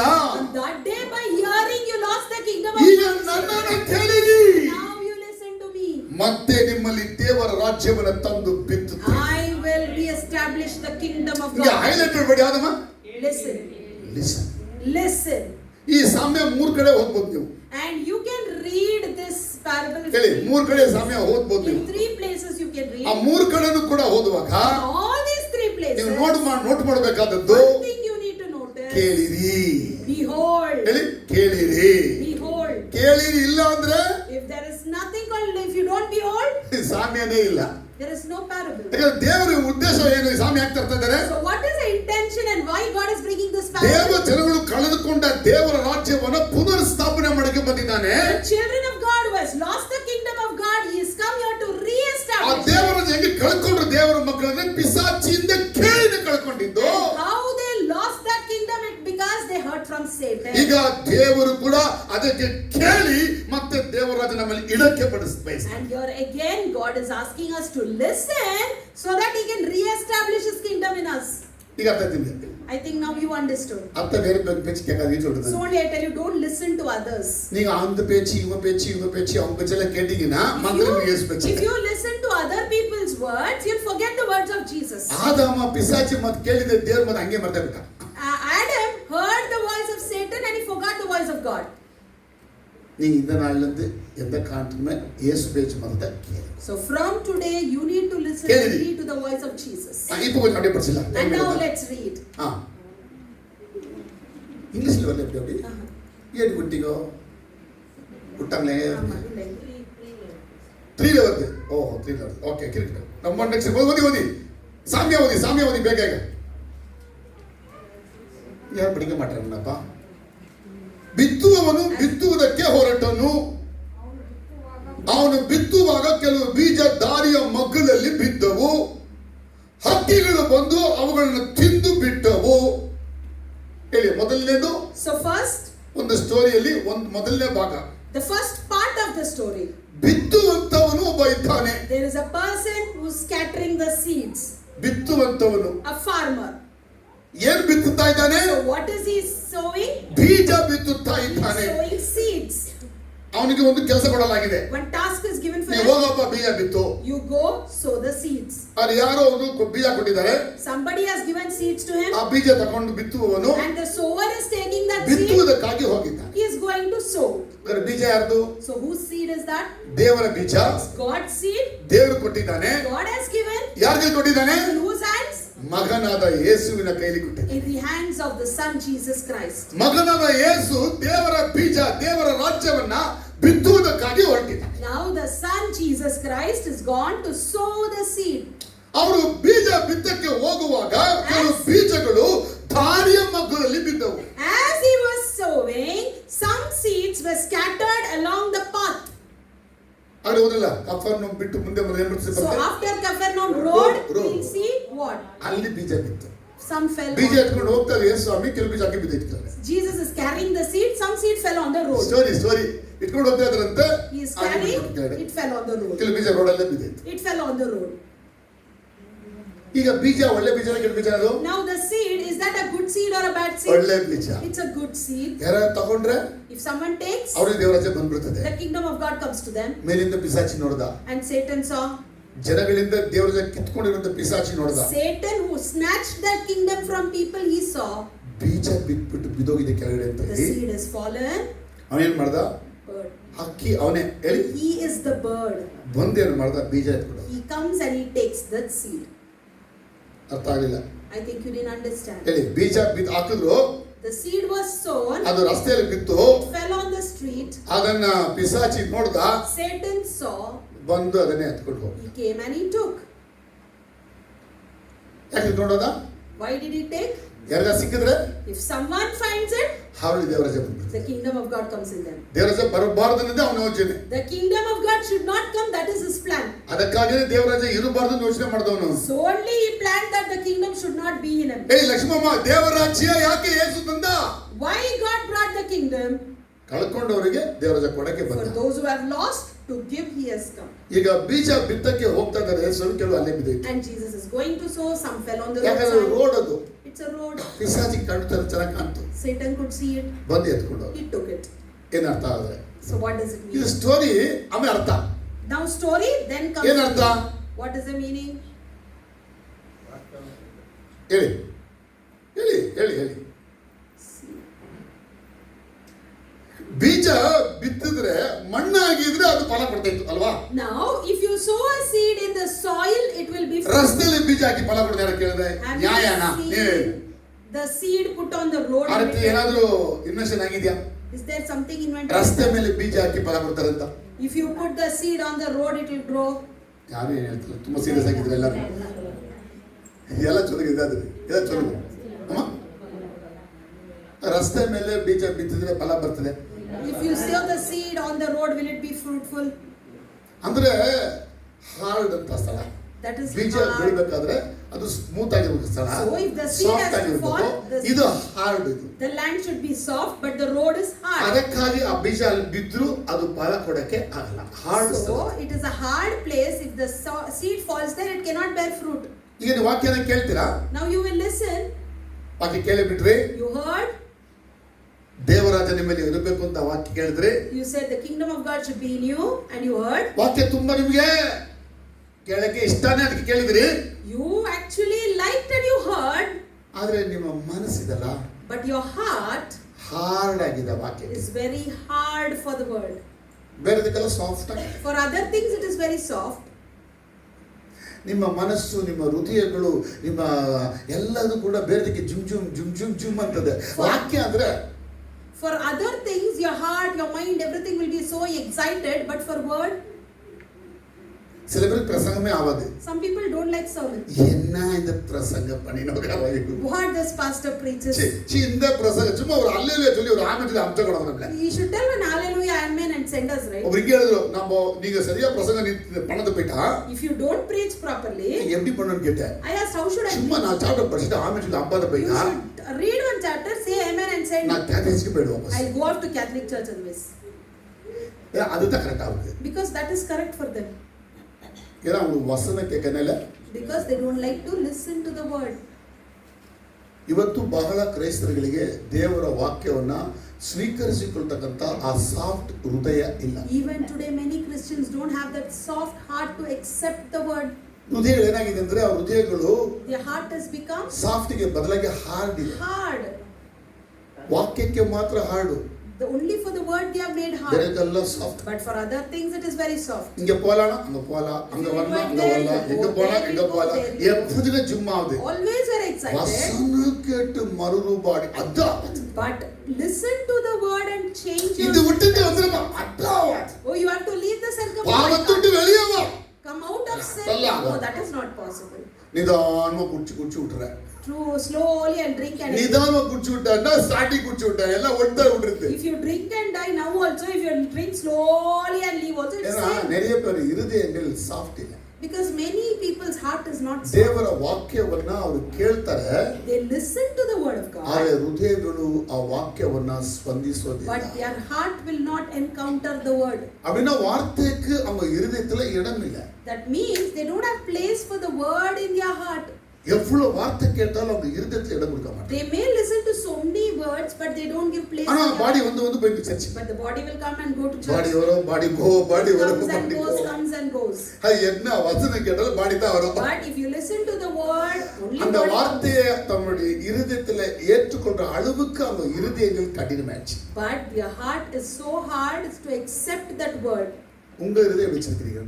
How is your heart? ನಿಮ್ಮ ಹೃದಯ ಹೇಗಿದೆ ಅಂತ ದೇವರ ವಾಕ್ಯಕ್ಕೆ ನಿಮ್ಮ ಹೃದಯ ಸ್ವೀಕಾರ ಮಾಡ್ಕೊಳ್ಳೋಷ್ಟು ಇದೆಯಾ?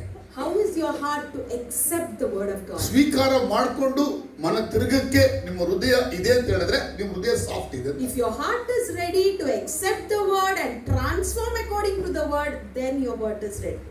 ಆದ್ರೆ ಯೇಸು ಸ್ವಾಮಿ ಹೇಳಿದ But ಒಂದು ನೆಲ ಹಿಂಗೆ ಇರ್ತದೆ ಅಂತ. One ground will be like this. ಅಂದ್ರೆ ಒಂದು ಕೂಟ ಮಕ್ಕಳು One ಭೂಮಿಯಲ್ಲಿ group of people in the world, ಅವರು ದೇವರ ವಾಕ್ಯಕ್ಕೆ for the word of God, ಅದು ಫಲ ಕೊಡಕ್ಕಾಗ್ಲಿಕ್ಕಾಗುವಂತೆ to bear the fruit, soft ಆಗಿ ಹೃದಯ it ಇರೋದಿಲ್ಲ. will not have that soft heart. ಇವರೆಲ್ಲ ಚರ್ಚೆಲಿ ಇರ್ತಾರಾ? Such people, will they be in church? ಇರ್ತಾರೆ, Yes, they will. ಇರ್ತಾರೆ. They will be. Yesu ಒಪ್ಕೊಂಡ್ರ? Did Jesus ರಕ್ಷಣೆ accept? ಆಯ್ತಾ? They were ಮನೆ God's ತಿಳಿದ್ರ? son. Your son is ಎಲ್ಲ saved. ಆಯ್ತು ಅಂತ ಹೇಳ್ತಾರೆ. They say ಯಾವುದು yes, ಆಗಿಲ್ಲ. but nothing is done. ಆಯ್ತಾ? ಆಯ್ತು. They say yes, sir. ಆಗಿಲ್ವಾ? ಆಯ್ತು. They say yes, ಆಗಿಲ್ಲ. but they are not saved. ಯಾಕೆ ಆಗಿಲ್ಲ? Why?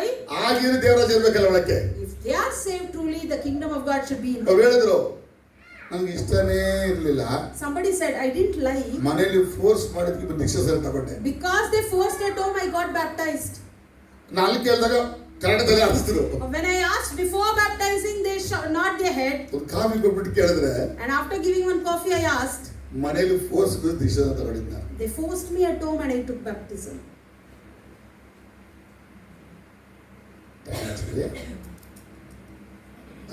ಟೈಮ್ ಆಗೋಯ್ತು.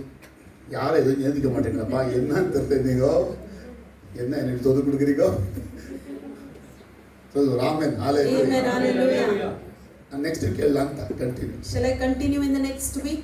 சொந்தமாக சொல்ல முடியாது. What I had to tell, I failed in telling it. 9:05 Because it's already 9:10. Second service எல்லாம் வந்துருவாங்க. The second service people will come. இன்னைக்கு என்ன பண்ணல, நாளைக்கு என்ன பண்ண முடியும்? ಪಿಸಾಚಿ Satan ನಮ್ಮ ಸಭೆಯಿಂದ ನಮ್ಮಿಂದ ಉಜ್ಜೀವನ ಬರುತ್ತೆ ಅಂತ ಅವನಿಗೆ ಗೊತ್ತಾಗಿ came to know that the revival will come from us and from our conference church. Meeting ಇಟ್ಕೊಂಡಿದ್ದಾನೆ. He has a conference meeting.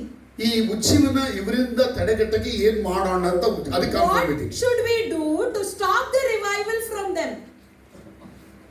ಏನ್ ಮಾಡಿದ್ರೆ ಇವರನ್ನ ಹಂಗೆ ಅದು ಹೋಗ್ದಕ್ಕೆ ತಡೆಗಟ್ಟಕ್ಕೆ ಆಗುತ್ತೆ. What can I do so that I can stop this revival from happening? ಈಗ ಆ time ಇದೆ. ಈಗ So ಆ ಟೈಮ್ ಇದು ಉಜ್ಜೀವನ ಆ this time. is that time. ಈಗ ನಾವು ಪೂರ್ತಿ ಪವರ್ಫುಲ್ ಆಗ್ಬಿಟ್ರೆ Now, if we become fully powerful, ಸೈತಾನ ಗೂಢಾರದ ಗುಟ್ಟಗಳನ್ನ ಕಿತ್ತಾಕಿದ್ರೆ if we tear open the plans of Satan, ಅವನು ಗೂಢಾರನ್ನ ಕಿತ್ತಾಕಿದ್ರೆ tear open his tents, ಅವನು ಗೂಢ ಓಡಬಿಡ್ತಾನೆ. he cannot be there, he'll run away. ಈಗ ನಮ್ಮೊಂದು ಕೆಲಸ ಇದೆ. Now we have one task. ಗೂಟಗಳನ್ನ ಕಿತ್ತಾಕೋದು, We need to remove the ಗೂಡಗಳನ್ನ ಕಿತ್ತಾಕೋದು, tear open the tent, ಗೂಡದ ಒಳಗೆ ಅಡಗಿ ಪಟಲಿ ಕೆಲಸ ಮಾಡಿದ ಪಿಸಾಚಿನ ಓಡಿಸೋದು. and cast out the demon that is hiding and working. ಅವನು ಏನು ಮಾಡ್ತಾನೆ ಅಂದ್ರೆ And what he ಗೂಟ plans, ಕಿತ್ತಕ್ಕೆ ಬಿಡಬಾರ್ದು, I should not let them ಗೂಡ ಕಿತ್ತಕ್ಕೂ ಬಿಡಬಾರ್ದು, tear the tent. ನಮ್ಮನ್ನು ಓಡಿಸಕ್ಕೆ ಬಿಡಬಾರ್ದು ಅಂದ್ರೆ Chase us ಈ also. ಪಾಸ್ಟರ್ ಚರ್ಚ್ ಎಲ್ಲ ಏನಾದ್ರು ಮಾಡಬೇಕಲ್ಲ. So we should do something for this pastor and for the ಅವ್ರು church. ಏನಾದ್ರು ಮಾಡಿಬಿಟ್ರೆ ನಮ್ ಗೂಟ ಎಲ್ಲ If ಗಟ್ಟಿಯಾಗಿರ್ತದೆ. I do something for them, my tent will be ಪಟ್ಟಣ ನಮ್ಮದೇ ಆಗಿರ್ತದೆ. the city will be ours. ನಾವೆಲ್ಲ ಏನ್ ಮಾಡೋಣ ಅಂತ. So what should we do? நல்ல சாப்பிட்டா, Nicely eat, நல்ல தூங்கினா, let's sleep nicely, நல்ல வாக்கிங் போனா go for a walk, பேய் ஓடிடுவா. and Satan will run away. ಏನ್ ಮಾಡಿದ್ರೆ ಒಳ್ಳೇದು. So what should we do? அதுக்காக இது ராத்திரி ஜெபம் வச்சுக்கிட்டோம். So we have this night prayer. இந்த ஜெபம் எதுக்கு தெரியுங்களா? You know why? அக்னி பாஷையில பேசி மனுஷர்கள் ஏன் பேசுறாங்கன்னா Speak in the language of fire, இந்த சாத்தானுடைய கூடாரங்களை கழட்டி விடுறதுக்காக, because to remove the tents of Satan, அந்த கூட்டங்களை அதை பிடிக்க எடுக்கிறதுக்காக தான். to remove that nail of his tent, அதுக்குள்ள அடிக்கிற பேய்களை துரத்தி and அடிக்கிறதுக்காக to தான். cast out the demon that is staying there. இந்த பட்டணத்துல சாத்தானுக்கு டைம் லாஸ்ட் ஆயிடுச்சு. In the city, Satan's time is over. நீங்க பார்த்து சொல்ல மைசூர் பண்ணி எந்த பகுதியில் பிசாசு இருந்தாலும் உனக்கு இந்த காலம் முடிஞ்சிச்சு. You can openly declare Satan wherever you have time was till now it's over. ಇನ್ನು ಈ ಪಟ್ಟಣ ಬಿಟ್ಟು ನೀವು ಹೊರಡಲೇಬೇಕು. You need to move out from the city. ಪಟ್ಟಣವನ್ನ ಜಯಿಸಿಕೊಳ್ಳುವ ಯೋಶುವ ನಮ್ಮ ಜೊತೆ ಇದ್ದಾನೆ. And Joshua who wins over our city is with us. ಯಾರು ಯೋಶುವ? Jesus. ಈಗ ನಮ್ಮಲ್ಲಿ ಅವರು ನಾವೆಲ್ಲ ಯಾರು? So who are we? ನಾವೆಲ್ಲ ಯೋಶುವ. We all are Joshua. நல்லா புரியுதா தெரியல? I hope you understood. முடிக்கவே முடியல, முடியல, என்ன பண்றது தெரியல. I am unable to stop. I am unable to finish also. சாமி பின்னால உட்கார்ந்து இருக்காரு. And my brother is என்ன seated பண்ண there. போறது தெரியல, அவரு பின்னால யோசிக்கிறாரு. God bless you. God bless you.